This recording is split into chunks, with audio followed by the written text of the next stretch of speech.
Good evening friends, అందరికి శుభ సాయంత్రం. సో ఈరోజు మరి 10వ బ్యాచ్ మహావతార్ ఫౌండేషన్ లో ఈరోజు మనకి భగవద్గీత గురించి అవడానికి డాక్టర్ ఎడ్లపల్లి మోహన్ రావు గారు ఈరోజు మనకు ముఖ్య అతిథిగా వచ్చారు. మరి 70 సంవత్సరాల వయసులో కూడా మరి సార్ బేసికల్ గా ఒక పారిశ్రామికవేత్త అయినప్పటికీ గత 25 సంవత్సరాల నుంచి పనులన్నీ కూడా పక్కన పెట్టి మరి భగవద్గీత గురించి, భగవద్గీతలో ఉన్న అసలైన ఎసెన్స్ ను ఈ మానవాళికి అతి సహజమైన భాషలు అందించడానికి ఎంతో కృషి చేస్తూ ఉన్నారు.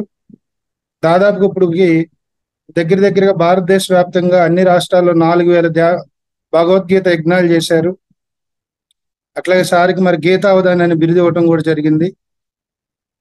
మరి ప్రెసిడెంట్ ఆఫ్ ఇండియా నుంచి స్మాల్ స్కేల్ సెక్టర్ ఇండస్ట్రీలో 2 నేషనల్ అవార్డ్స్ కూడా తీసుకున్నారు. ఎంతో మంది లాయర్లకి, పోలీస్ డిపార్ట్మెంట్ వాళ్ళకి, ముఖ్యంగా కాలేజెస్ లో యువతను ప్రోత్సహిస్తూ సమస్తము నీలో ఉంది, బయట ఏమి లేదు, దేనికి నువ్వు భయపడాల్సిన అవసరం లేదు, అటువంటి మరి విద్యార్థుల్లో కూడా ఎంతో నూతనమైన ఉత్తేజాన్ని కలిగిస్తూ ఆ జ్ఞానాన్ని మరి ఇప్పటి వరకు దాదాపు ఆంధ్ర, తెలంగాణ కానీ మరి ఎన్నో రాష్ట్రాల్లో ఎన్నో సెమినార్స్ చేశారు. అటువంటి మహానుభావుడిని, గొప్ప వ్యక్తిని మనమందరం ఈరోజు మరొకసారి కలవటం మనందరి భాగ్యం.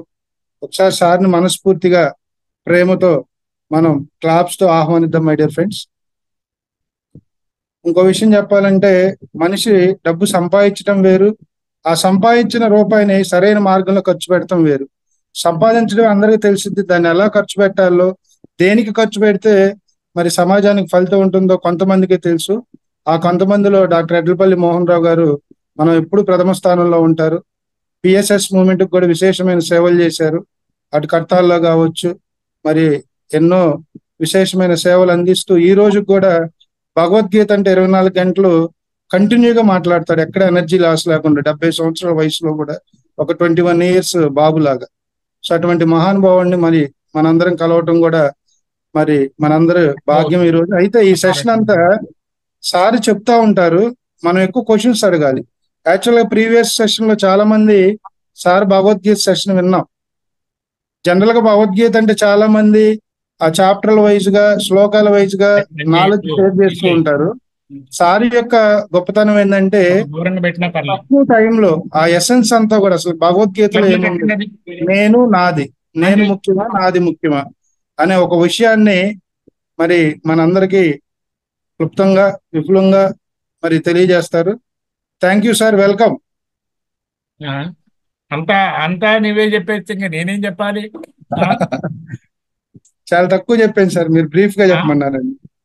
బ్రీఫ్ గా చెప్పమన్నారని స్టార్ట్ చేశా.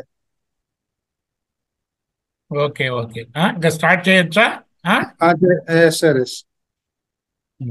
బాబు, అక్కడ వాచ్ ఉంది, తీసుకొచ్చి ఇక్కడ పెట్టండి. బెస్ట్ వాచ్ ఇచ్చినట్టు. ఓకే, నా ఫేస్ కనపడుతుందా? క్లియర్ గా ఉంది సార్, మీ ఫేస్ క్లియర్ గా ఉంది, బ్యాక్ అదంతా క్లియర్ గా ఉంది. Okay okay okay, start. ఓం గురుర్బ్రహ్మ గురుర్విష్ణు గురుర్దేవో మహేశ్వర గురు సాక్షాత్ పరం బ్రహ్మ తస్మై శ్రీ గురవే నమః. అఖండ మండలాకారం వ్యాప్తం ఏన చరాచరం తత్పదం దర్శితం ఏన తస్మై శ్రీ గురవే నమః. ఈ 2 శ్లోకాలు మెయిన్ గా తీసుకుందాము. తర్వాత కొన్ని శ్లోకాలు అసతోమా సద్గమయ తమసోమా జ్యోతిర్గమయ మృత్యోర్మామృతంగమయ. ఓం శాంతి శాంతి శాంతి. ఓం సహనావతు సహనౌ భునత్తు సహవీర్యం కరవావహై తేజస్వినావధీతమస్తు మా విద్విషావహై. ఓం శాంతి శాంతి శాంతి.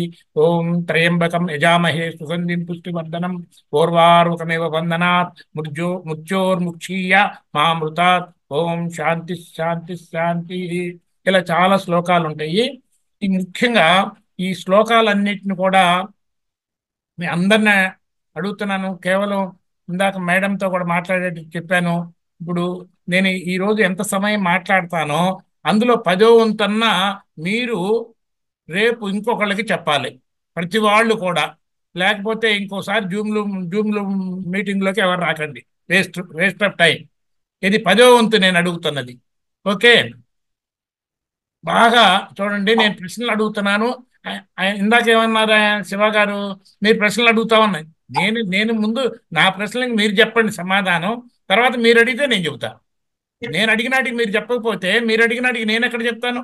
Okay, number 1.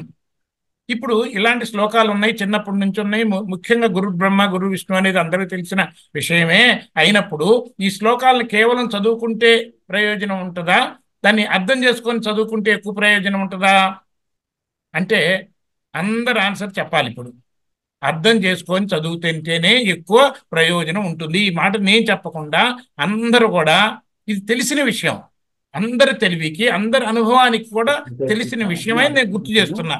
చాలా ముఖ్యం కాబట్టి గుర్తు చేస్తున్నా. ఓకే, సో అర్థం చేసుకుని తర్వాత ఈ శ్లోకాలు చదివితే ఇంకా ఎక్కువ ప్రయోజనం. సో అర్థం చేసుకొని చదివితే అంత మాత్రం సరిపోతుందా? ఏదైతే అర్థం చేసుకున్నారో దాన్ని ఆచరణలో పెట్టినప్పుడు ప్రయోజనమా, కేవలం అర్థం చేసుకొని వదిలేస్తే ప్రయోజనమా? అంటే ఆన్సర్ చెప్పండి ఎవరొకళ్ళన్నా. హ్యాండ్ రైస్ చేయండి అమ్మా, ఎవరు చెప్తారు? ఆ, హ్యాండ్ రైస్ చేయండి. అందరూ చెప్పొచ్చు. అంటే అసలు అన్మ్యూట్ చేసుకోండి క్రాంతి కుమార్ గారు. ముందు మన కాలంలో చదువులప్పుడు తాత్పర్యంతో పాటు చదువుకునే వాళ్ళం సార్. ఇప్పుడు నేను అందుకనే బాబు 1-6 శ్లోకాలు ఎక్కడో ఏదో మూలం నేను అడగటల్లా. ఏదైతే చిన్నప్పటి నుంచి కామనో, ఏది ముఖ్యంగా గురు బ్రహ్మ గురు విష్ణు, అవునా? అవును సార్, మనకు తెలుగు టీచర్లు ఉండేవాళ్ళు. వాళ్ళు కూడా మనకు ఏ శ్లోకమైనా చెప్పించినా కూడా తాత్పర్యంతో పాటు బోధించేవాళ్ళు అనమాట. ఇప్పుడు సంగతి ఏంటి? ఇప్పుడు దీనికి ఇప్పుడు అయితే తాత్పర్యం కథ ఏమిటో కానీ శ్లోకం గురించి కూడా శ్లోకం చెప్పేవాళ్ళు కూడా తక్కువైపోయినారు సార్. అయితే ఇప్పుడు మరి తెలుసుకోవటమే కాకుండా ఆచరణలో పెట్టినప్పుడే ప్రయోజనం. ఆచరణలో పెట్టాలంటే తెలుసుకోవటం పైపైన తెలుసుకుంటే సరిపోదు. పైపైన తెలుసుకుంటే సందేహం మిగులుతుంది. సందేహంతో ఉన్న ఏ జ్ఞానాన్ని కూడా మనం పూర్తిగా ఆచరణలో పెట్టలేము. ఆచరణలో పెట్టిన జ్ఞానం అజ్ఞానంతో సమానమా? జ్ఞానంతో సమానమా? సో అర్థం చేసుకున్నా అందులో సందేహం మిగిలినా కూడా ఆచరణలో పెట్టలేము. ఆచరణలో పెట్టిన జ్ఞానం అజ్ఞానంతోనే సమానం. ఉదాహరణకి మీ ఇంట్లోనే సడన్ గా లైట్ పోయింది అనుకోండి, ఇంతలో ఎవరో ఒక తాడు అక్కడ పడేస్తే మీరు అక్కడికి వెళ్ళేసరికి కొద్దిగా చీకటి ఉండటం వల్ల అది 99% తాడని తెలుస్తున్నా 1% అది పామేమో అని అనుమానం వస్తుంది. బికాజ్ చీకటి అనుమానం ఉన్నప్పుడు యాజ్ ఇట్ ఈస్ దాడతారా మీరు? అంటే 99% అది తాడు అని అనిపిస్తున్నా 1% సందేహం ఉన్నా కూడా మనం దాన్ని దాటలేము. ఆగి లైట్ వేసుకొని చూసుకొని వెరిఫై చేసుకొని వెళ్తాం. అంటే అర్థం ఏంటంటే భగవద్గీతలో 4వ అధ్యాయం 40వ శ్లోకంలో సంశయాత్మ వినశ్యతి అంటే సందేహం గల మనసు గలవాడు తను తెలుసుకున్న కాస్తను కూడా సరిగా ఆచరణలో పెట్టలేడు కాబట్టి వినశ్యతి పూర్తిగా నష్టపోతాడు, నాశనం అవుతాడు అనే గట్టిగా మాటలు కూడా అక్కడ ఉన్నాయన్నమాట. నేను నార్మల్గా భగవద్గీత వాడదలుచుకొని, ఎందుకంటే ఇవన్నీ అందరికీ తెలిసినే. మీకు తెలిసిందే భగవద్గీతలో ఉంది, కానీ భగవద్గీతలో మీకు తెలియంది ఏది భగవద్గీతలో లేదు. భగవద్గీత అనుకోండి, అది ఎక్కడో పెట్టుకుని దాన్ని ఎక్కడో పెట్టుకొని మనం ఎక్కడో ఉంటే ప్రయోజనం లేదు. అయితే నేను ఇప్పుడు అందరిని అడుగుతున్నా, ఈ శ్లోకంలో గురు బ్రహ్మ అనేది స్టార్ట్ అయ్యి గురు సాక్షాత్ పరబ్రహ్మ అనే దాంతో ఎండ్ అయింది కదా. బ్రహ్మకి పరబ్రహ్మకి తేడా ఏంటి అనేది నేను అందరి నుంచి కోరుకుంటున్నా. బ్రహ్మకి పరబ్రహ్మకి, ఎందుకంటే ఏ శ్లోకం ఇది? చాలా కామన్ శ్లోకం, అందరూ చిన్నప్పటి నుంచి పెద్ద అయిన దాకా అన్ని చోట్ల వాడే శ్లోకం. దీంతో పాటు నేను 2వ శ్లోకం ఏం చెప్పాను, చాలా ముఖ్యమైనది. అఖండ మండలాకారం వ్యాప్తం ఏన చరాచరం తత్పద. అంటే కదిలే వాటిల్లో కదలని వాటిల్లో కూడా ఏకంగా, విడిగా కాకుండా ఏకంగా అన్ని అలలకి ఒకే నీరు ఏకంగా ఆధారమై ఉన్నదో అట్లానే కదిలే వాటిలో కదలని వాటిలో అన్నిటికీ ఆధారంగా ఏకంగా ఏదైతే చైతన్యం ఉందో దాన్ని తెలియజేసే అలాంటి గురువుకు నమస్కరిస్తున్నాను అని. అంతేగాని వచ్చి మీ ముందు కూర్చొని ఏదో మాటలు చెప్పి ఇదే కాదు. అంటే ఆ సృష్టి మొత్తం వ్యాపించిన ఆ చైతన్యాన్ని ఈ రోజున మీకు తెలియజేస్తేనే కనీసం టెంపరీగా అన్నా నేను ఒక గురువు పాత్రని పోషించినట్లు లెక్క, టెంపరీగా. అవునా? మరి దీనికి మీ తెలివితో మీ అనుభవంతో మీరు తెలుసుకుంటే అది సత్యం అవుతుంది, కానీ నేను చెప్పినంత మాత్రాన అది సత్యం కాదు.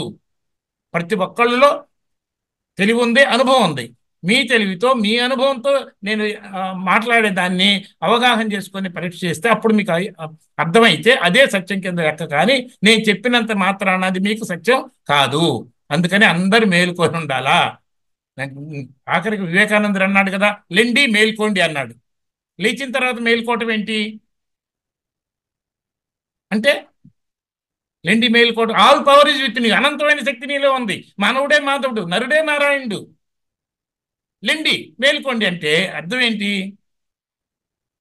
లేచిన తర్వాత మేల్కోవటం ఏంటి? ఎవరన్నా మేల్కొన్న తర్వాత లెగుస్తాడు కదా. ఎప్పుడన్నా ఆలోచించారా ఈ సంగతి? ఏమంటాము, మామూలుగా లేవడం వేరు, ఆ మనసును బుర్రను వికసింప చేసుకొని మాట్లాడడం వేరు అని. ఉదాహరణకి అసలు అనంతమైన శక్తి నీలో ఉందన్నప్పుడు, all power is with you అన్నప్పుడు, అసలు అనంతమైన శక్తి నాలో ఉంటే నాకు ఎందుకు తెలియట్లేదు, అసలు అనంతమైన శక్తి అంటే ఏమిటి అనే ప్రశ్న మన మనసులో వస్తే అప్పుడు మేలుకున్నట్టు. మరి ఆ రకమైన ఆలోచన ఎంతమంది చేసి ఉంటారు? ఇది అన్నారు కదా, కేవలం వివేకానందుడు కాదు, అంతకుముందు పెద్దలను అన్నారు. మానవుడే మాధవుడు, నరుడే నారాయణుడు, అనంతమైన శక్తి నీలో ఉంది, all power is with you అని చెప్పి, ఈశ్వర సర్వభూతానాం హృదయే తిష్టతి, భగవంతుడు అందరిలో ఉన్నాడని ఇంకెన్నెన్నో ఉన్నాయి. అవన్నీ మనకు అవసరం లేదు శ్లోకాలు కూడా. అయితే మరి దాని గురించి ఒక్కసారి కూడా ఆలోచించకపోతే, ఇది చిన్న ఉద్యోగం కోసము దాదాపు ఎన్ని సంవత్సరాలు చదువుతారు? 15 సంవత్సరాలు చదువుతారు అనుకుంటా. మరి ప్రతిసారి ఎగ్జామ్స్ ప్రిపేర్ అవ్వటం గుర్తుంటుందో లేదో అని టెన్షన్ పడుతున్నారు. మరి ఉద్యోగం వస్తుందో లేదా అని టెన్షన్ పడుతున్నారు. పాస్ అవుతానో లేదా అని టెన్షన్ పడుతున్నారు. టెన్షన్ అంటే భయం ఒత్తిడి ఉన్నప్పుడు మనిషి నరకంలో ఉన్నట్టు, ప్రాక్టికల్గా మానసికంగా మరణించినట్లు లెక్క. ఎందుకు వివేకానందుడు అన్నాడు కదా, fear is death, fear is hell, fear is unrighteousness, fear is the cause of all negative things that happen in this world. అంటే తెలుగులో చెప్పుకోవాలంటే భయమే అన్ని అదర్థాలకి, భయమే పాపము, భయమే నరకము, భయమే చావు అన్నాడు స్ట్రైట్గా. అంటే ఎప్పుడెప్పుడైతే మన మరణం ఇది భయాన్ని అనుభవిస్తున్నామో, టెన్షన్ అనుభవిస్తున్నామో, ఆ క్షణంలో మరి మరణించిన దానికన్నా కూడా ఎక్కువ. ఎందుకంటే మన డీప్ స్లీప్లో ఏ ఒత్తిడి లేదు, ఏ బాధ లేదు, ఏ భయం లేదు, ఇది లేదు. So sleep is much much better than ఏది భయం ఒత్తిడి అనే సిచ్యువేషన్స్ అనే నరకంతోనే సమానం. అందుకని ఆయన డైరెక్ట్గా భయం అనే దాన్ని మరణంతోనే పోల్చాడు. మహాపాపం అన్నాడు. ఈ ప్రపంచంలో ఏ చెడు జరిగినా ముందు భయం వల్లనే జరుగుతున్నాయి అనే మాట కూడా అన్నాడు. మరి అలాంటప్పుడు అనంతమైన శక్తి తనలో ఉన్నవాడు ఎవడైనా సరే కోరుకొని నష్టాన్ని కలిగించే బాధను కానీ భయాన్ని కానీ తన మనసులోకి రాణిస్తాడా?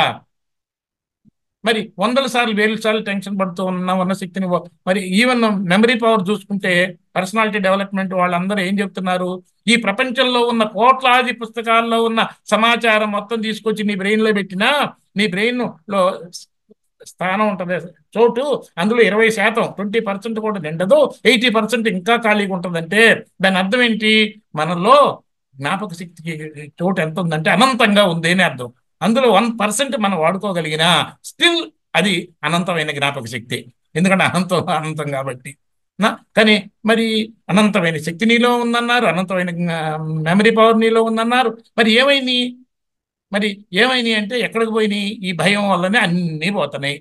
మరి అందుకనే ఇప్పుడు ఇందాక అంటే మేడంతో మాట్లాడేటప్పుడు కూడా అడగటం జరిగింది. బ్రహ్మకి పరబ్రహ్మకి ప్రశ్న అడిగాను, ఇంతవరకు ఎవరు సమాధానం చెప్పలేదు. అది పక్కన పెట్టండి. సరే, ఇంకొకటి, అసలు మనకు ముఖ్యంగా భగవద్గీత సారం కదా, అది మనకు ఎట్లా ఉపయోగపడుతుందనే కదా ఈరోజు సంగతి. భగవద్గీత ఎవరి సందేశము? అందరూ ఆలోచించండి. అందరికీ అన్మ్యూట్ ఇచ్చాను. ఇప్పుడు మీకు ఇమీడియట్ సమాధానాలు దొరకపోయినా కనీసం ఏంటి ఏంటి ఏంటి అని ఆలోచించండి. పక్క వాళ్ళే మీకు చెప్తారు తర్వాత, నేను చెప్పాల్సిన పని లేదు. ప్రశ్న ఇలా ఉంటే సమాధానం చెప్పమ్మా. కృష్ణ సందేశం. ఆహా, very good, congratulations, young energetic boy నాలాగా. ఉన్నారు తత్మా వాళ్ళు, ఎందుకు పళ్ళు బయట పెట్టుకొని మీరు కూడా చెప్పండి, ఎవరి సందేశం? కృష్ణుడు సందేశం. నువ్వు ఒకసారి చెప్పావు కదా, నీ ఓటు ఫస్ట్ అయిపోయింది, యువర్ ఫస్ట్ ఆన్సర్ లో. నువ్వు మ్యూట్ చేసుకో. నెక్స్ట్ ఇంకెవరు చెప్తారు? ఇంకొకళ్ళు ఇద్దరు అన్న చెప్పాలి. భగవద్గీత ఎవరి సందేశం? అన్మ్యూట్ చేసుకోండి. కృష్ణుడి సందేశం. శ్రీకృష్ణుంది. సందేశం. ఓకే, ఇంకెవరన్నా? అంబేద్కర్ గారు అన్మ్యూట్ చేసుకోండి. అందులో అంటే కృష్ణుడి సందేశం ఒకటి ఉంది సార్, ఇంకా ద్రోణాచార్యుడిది, ఇంకా ఇద్దరు ముగ్గురు ద్రోణాచార్యుడి సందేశాలు. సందేశం లేని లేదు. నిద్రపోతున్నారు. శ్రీకృష్ణ ముందు ఫస్ట్ శ్లోకంలోనేమో రవీంద్ర ధృతరాష్ట్ర రావు వాచ ఉంటది, తర్వాత ఏమో సంజయ్ వాచ ఉంటది, తర్వాత ఏమో అర్జున వాచ ఉంటది, ద్రోణుడు వాచ ఎక్కడ ఉండదు. ఇకపోతే రెండో చాప్టర్లో ఈ ముగ్గురు కాకుండా ధృతరాష్ట్రుడే ఒకే ఒక శ్లోకం, భగవద్గీత మొత్తం మొదటి శ్లోకమే అయిపోయింది. తర్వాత సంజయుడు కొన్ని శ్లోకాలు ఉంటాయి, 40 శ్లోకాల పైన. అర్జునుడు మాత్రం 80 శ్లోకాల దాకా ఉంటాయి మొత్తం మీద. ఈ ముగ్గురు మొదటి అధ్యాయంలోనే కనబడతారు, అర్జున విషాద యోగం అనే దానిలో. కానీ ఇంకా మీరు కృష్ణుడు అంటున్నారే, ఆయన అసలు మొదటి అధ్యాయంలో ఎక్కడా లేడు. రెండో అధ్యాయంలో 2వ శ్లోకంలో కనపడతాడు, కానీ కృష్ణుడు కనపడడు. భగవద్గీతలో ఎక్కడ కూడా కృష్ణుడు చెప్పాడనే మాటే లేదు. 100 రకాల భగవద్గీతలు ఉన్నాయి. అసలు శ్లోకాలు 701 అయినా దాని వ్యాఖ్యానాలు మనకు అర్థం కాదని తాత్పర్యం రాస్తారు, అర్థాలు రాస్తారు, వివరణ రాస్తారు. అటు రాసుకుంటూ వెళ్తే ఎంతమంది ఎన్ని రాశారంటే, అటు ఇస్కాన్ వాళ్ళు, ఇటు గోరఖ్పూర్ వాళ్ళు, ఇటు గీతా మకరందం, ఇటు కృష్ణానంద మఠం, ఇంకా ఎన్నెన్నో దాదాపు 1000 మంది దాని కామెంటరీస్ అంటే వివరణ రాసిన వాళ్ళు ఉన్నారు. అందులో ఒక 100 చాలా ముఖ్యమైనవి ఉంటాయి. మా ఇంట్లోనే ఇక్కడ ఒక 30-40 రకాల భగవద్గీతలు ఉన్నాయి. అన్ని చూశాను, నేను అందరిని అడిగాను. ఏ భగవద్గీతలో కూడా శ్రీకృష్ణుడు చెప్పాడు అని కానీ, శ్రీకృష్ణ పరమాత్మ చెప్పాడు అని కానీ, శ్రీకృష్ణ భగవాన్ చెప్పాడనే మాట ఏ భగవద్గీతలో కూడా లేదు. అది ఏమనుంది?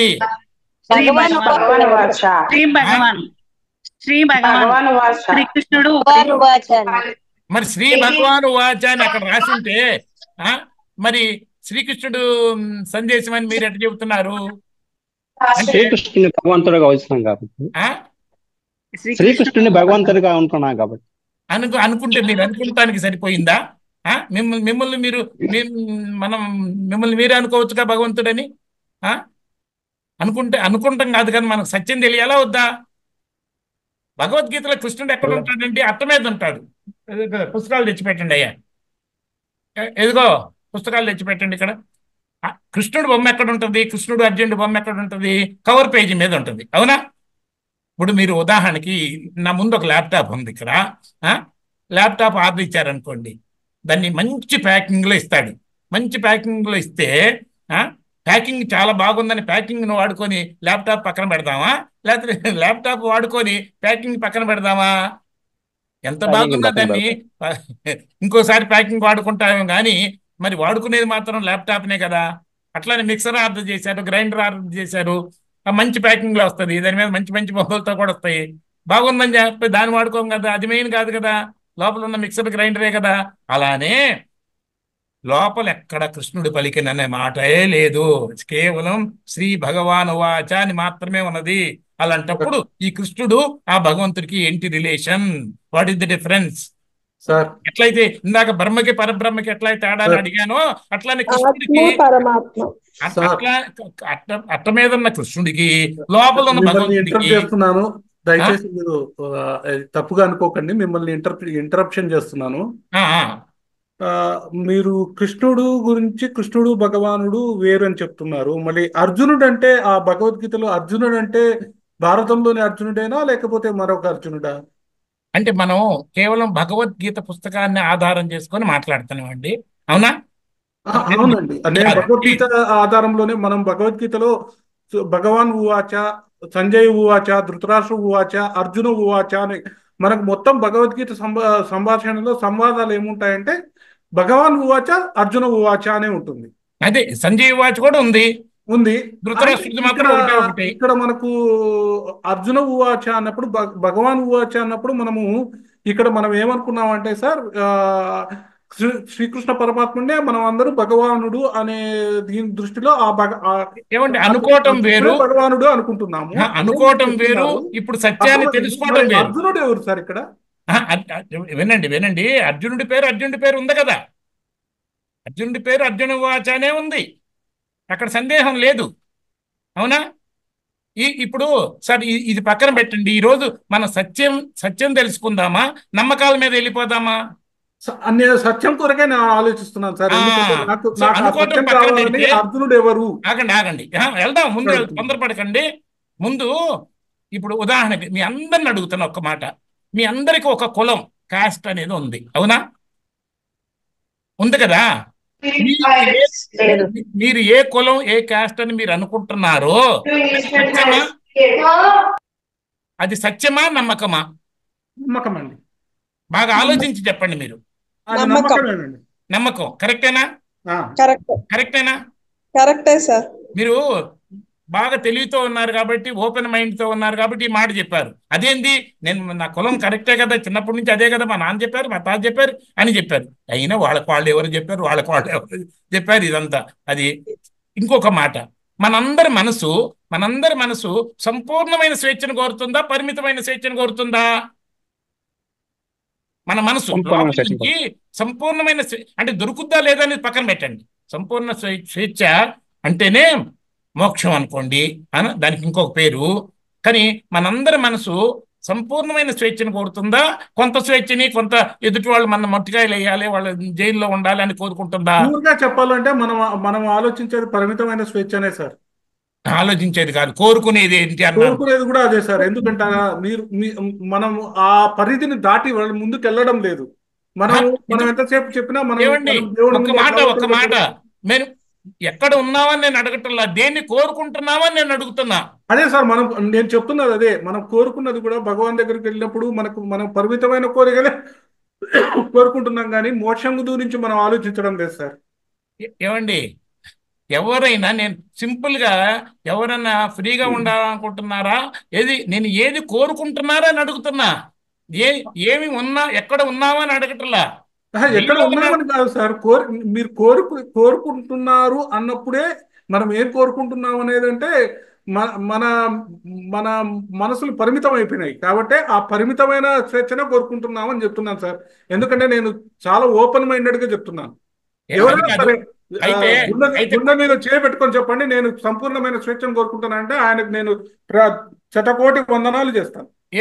ఒక మాట చెప్తానండి, కాకపోతే మనం అసలు ఏం కోరుకుంటున్నామో అది ముందు మనకు తెలియదు. ఏం కోరుకుంటున్నామో కూడా తెలియదు. అది ఇప్పుడే చూస్తాను నేను. అసలు మనం ఏం కోరుకుంటున్నాం అనేది ఇప్పుడే చూస్తాను. అంటే సంపూర్ణమైన స్వేచ్ఛను కోరుకున్న కాసేపు ఇది పక్కన పెట్టండి. కోరుకునేదైతే అందరూ సంపూర్ణమైన స్వేచ్ఛనే కోరుకుంటారు. దొరకవచ్చు, దొరకపోవచ్చు, కాంప్రమైజ్లో ఉన్నాం, అది వేరే సంగతి. అయితే ఒక ఇద్దరు జిగ్రీ దోస్తులు ఉన్నారు, బాగా క్లోజ్ పీపుల్. కానీ సడన్గా అందులో ఒక అతనికి వాళ్ళ తాతగారిని చిన్నప్పుడు ఒక కులం వాళ్ళు చంపారు అని తెలిస్తే చిన్నప్పుడే బాగా వాళ్ళ మీద ద్వేషం పెంచుకుంటే అది ఏదో లోపల పడిపోయి ఉంది. సడన్గా ఒకరోజు ఈ ఫ్రెండ్ అదే కులానికి చెందినవాడని తెలియగానే ఎందుకు ఆ కులం మీద ద్వేషం పెట్టుకున్నాడు కదా, ఎందుకంటే సొంత తాతను చంపేశారు వాళ్ళు. పలాని వ్యక్తి చంపాడని అనలా, పలాని కులం వాళ్ళు చంపారని అరుచుకుంటూ వెళ్ళారు. సో ఆ కులం వాళ్ళు మా తాతని చంపారు కాబట్టి నాకు ఆ కులం అంటే చిన్నప్పుడు మహా ద్వేషం ఏర్పడి ఉంది, ప్రింట్ అయ్యి. ఇప్పుడు కులమే సత్యం అని నేను అందులో ఇరుక్కుపోతే ఈ ఫ్రెండ్తో ఏ రోజు కూడా కలవకుండా ఉండలేను నేను. అంత ఫ్రీగా ఉండేవాళ్ళం. ఇప్పుడు అతను ఆ కులానికి సంబంధించిన తెలిసిన తర్వాత కులమే సత్యం అని నమ్మితే మనకి కోరుకున్న సంపూర్ణమైన స్వేచ్ఛ మనకు దొరుకుద్దా? తెచ్చుకున్న నమ్మకాన్ని సత్యమని ఇరుక్కుపోతే మనం చిన్న చిన్న జైల్స్లో వేసుకున్నట్టే లెక్క, పరిమితిలో ఉన్నట్టే లెక్క. అదర్వైజ్ ఏ ఇద్దరి మధ్య నిజమైన డిఫరెన్స్ లేదు.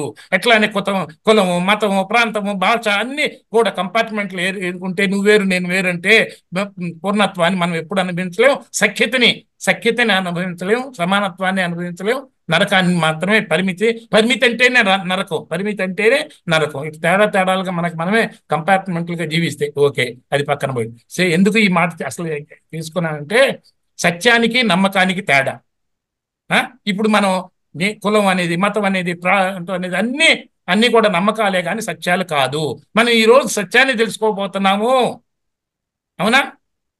అయితే ఇక ఇందాక అడిగాను, ఒక మాటలో చెప్తాను. భగవద్గీత, గీత అంటే మార్గము, సూచన. దేనికి మార్గము, సూచన? భగవత్ అంటే సంపూర్ణ శక్తి. భగవత్ అనే పదం గుర్తుపెట్టుకోండి. భగవత్ అంటే సంపూర్ణ శక్తి, గీత అంటే దానికి పొందటానికి మార్గము. భగవద్గీత అంటే సంపూర్ణ శక్తిని పొందే మార్గము. ఇది అసలు డైరెక్ట్గా మనందరికి ఉపయోగపడే మీనింగ్. ఏ ఒక్కళ్ళు కూడా శక్తి పెరగాలని కోరుకుంటారు కానీ తగ్గాలని కోరుకోరు కదా. ఆ శక్తి పెరిగి పెరిగి పెరిగి ఎంతకు పెరగాలనుకుంటాం? పూర్తిగా శక్తి ఉన్నప్పుడు ఏమాత్రం భయం కానీ, ఏమాత్రం బాధ కానీ, ఏమాత్రం వెలిసి కానీ లేకుండా మనిషి జీవించడానికి అవకాశం ఉంది. దానికి ఆ సంపూర్ణ శక్తికి ఆ పూర్ణత్వాన్ని అనుభవించడానికి మార్గము, సూచన భగవద్గీత. ఇక భగవంతుడు ఇచ్చిన సందేశం అనుకుంటే ఆ భగవంతుడు ఎవరు, ఆయన ఎక్కడ ఉంటాడు, ఎట్లా పట్టుకోవాలి, ఇవన్నీ ఉంటాయి. ఇవన్నీ అవసరం లేదు మనకి అసలు. ఎందుకంటే ఇక్కడ భగవాన్ వాచాన్ని ఉంది. ఈ భగవంతుడి సంగతి కూడా మనం అర్థం చేసుకుంటే మనం అర్థం చేసుకున్నట్టే. నన్ను నేను అర్థం చేసుకుంటే భగవంతుడిని అర్థం చేసుకున్నట్టే, భగవంతుడిని అర్థం చేసుకుంటే నన్ను నేను అర్థం చేసుకున్నట్టే. ఎందుకంటే నేను సత్యం, భగవంతుడు సత్యం. ఈ రెండు సత్యాలు వేరు కాదు, రెండు ఒకటే. అది తెలుసుకోవటానికే ఇది ఈరోజు మనందరి క్లాసు. ఓకే, అయితే ఇందాక సారు మనం సంపూర్ణ స్వేచ్ఛను కోరుకోవట్లేదు అన్నారు కదా. సరే, మరి అందరూ ఎన్నో ప్రవచనాలు ఎన్నుంటారు కదా పెద్దవాళ్ళ దగ్గర, వాళ్ళ దగ్గర, వీళ్ళ దగ్గర. అందులో జనరల్గా ఆధ్యాత్మిక ప్రవచనాల్లో తత్వం అనే మాట వాడకుండా ఎక్కడ ఉండదు. ఇది ప్రసంగిస్తూనే మధ్య మధ్యలో తత్వం అనే మాట. ఇది ఎక్కడి నుంచి వచ్చింది?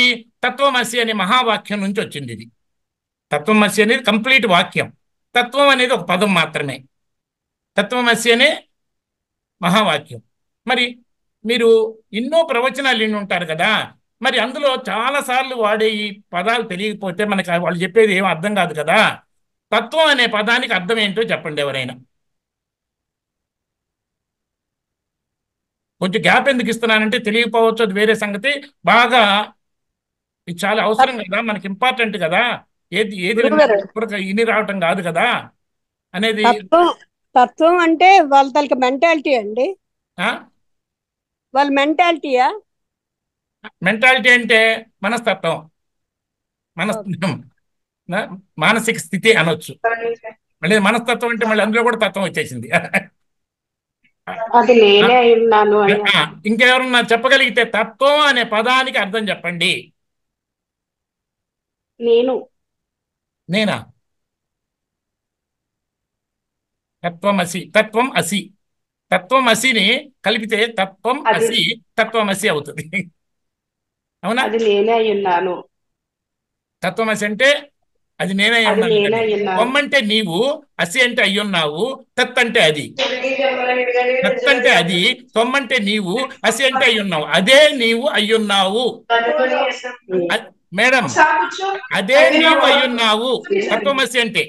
మరి తత్వం అంటే అది నీవు, తత్వం అంటే అది నీవు, తత్వం అసి అంటే అదే నీవు అయ్యున్నావు. కంప్లీట్ సెంటెన్స్ అది. Answer is complete. తత్వం అంటే అది నీవు, తత్ అంటే అది, తొమ్మంటే నీవు, అసి అంటే అయ్యున్నావు. ఈ పోతే తొమ్మంటే నీవు అంటే అర్థమవుతుంది కదా. మరి తత్ అంటే అది అని కదా. అది అంటే ఏది చెప్పండి? అది అక్కడ భగవంతుడు కాదు, ఇది కాదు, అది కాదు. తత్ అంటే అది అని దాని అర్థం. తత్ త్వం, అది నీవు, దానికి నీకు సంబంధించింది జ్ఞానం. తత్వం అంటే పరబ్రహ్మం సార్. పరబ్రహ్మం అండి. ఒక మాట, మీరు ఇప్పుడు మనం కూర్చున్నది మనం కావాల్సింది పొందటానిక, ఏదో తెలియని దాని గురించి ఎవరో చెప్తుంటే విని వెళ్ళిపోవటానిక? పరబ్రహ్మం మీకు దేనికి కావాలి? మనకు సంబంధించింది కదా. అవునా? బాగా అర్థం చేసుకోండి. పరమాత్మలో మనం ఒక భాగం కాబట్టి అది తెలుసుకోవాలని అనుకుంటున్నాం కదా సార్. పరమాత్మలో ఒక భాగం కదా సార్ ఆత్మ అనేది. ఏమండి, ఆత్మనే మీరే కాదు మీ సూపర్ మాస్టర్స్ ఏది పెద్ద 24 గంటలు ఆత్మ పరమాత్మ గురించి మాత్రమే మాట్లాడే ఒక ఆయనతో పాటు వాళ్ళ ఇంటికి మీరు వెళ్ళండి. వాళ్ళ ఇంటికి వెళ్ళి తలుపు కొడితే వాళ్ళ ఇంట్లో వాళ్ళు ఎవరు అని అడిగినప్పుడు ఈయన ఏది 24 గంటలు అత్యున్నతమైన జ్ఞానాన్ని అందించే ఆత్మ పరమాత్మ పదాలు తప్ప రెండోది వాడని ఆయన ఎవరు అనగానే నేనే అంటాడా, ఆత్మని అంటాడా? నేను అంటాడు. అంటే మరి ఆత్మ అనే పదానికి మనకి ఏమైనా కనెక్షన్ ఉందా? అలాంటప్పుడు దానితో మనకి సంబంధం ఏంటి చెప్పండి? ఆత్మ అనే పదానికి మనకి సంబంధం లేదు కదా, ఎక్స్పీరియన్స్ లో లేదుగా. నేను వేరే ఆత్మ వేరే. అవునా? ఇంకొక మాట చెబుతా. నేను హిమాలయస్ లో 500 సంవత్సరాలు తపస్సు చేసి వ్యవహారం చేసి నానా శక్తులు సంపాదించుకొని ఇక్కడికి వస్తే ఈ సంగతి తెలిసి అందరు చుట్టుపక్కల భక్తులందరూ వస్తే అందులో ఒక 4 ఇళ్ళు అవతల అతను 2 నెలల్లో గ్యారంటీకి చచ్చిపోతావని అందరు డాక్టర్స్ అందరూ చెప్పేశారు. కానీ అన్ని హోప్స్ వదులుకొని చాలా బాధతో నరకాన్ని అనిపిస్తున్నాడు. ఆ బాధ వల్ల ఇంకా 2 రోజుల ముందే చచ్చిపోయేటట్టున్నాడు. అవునా?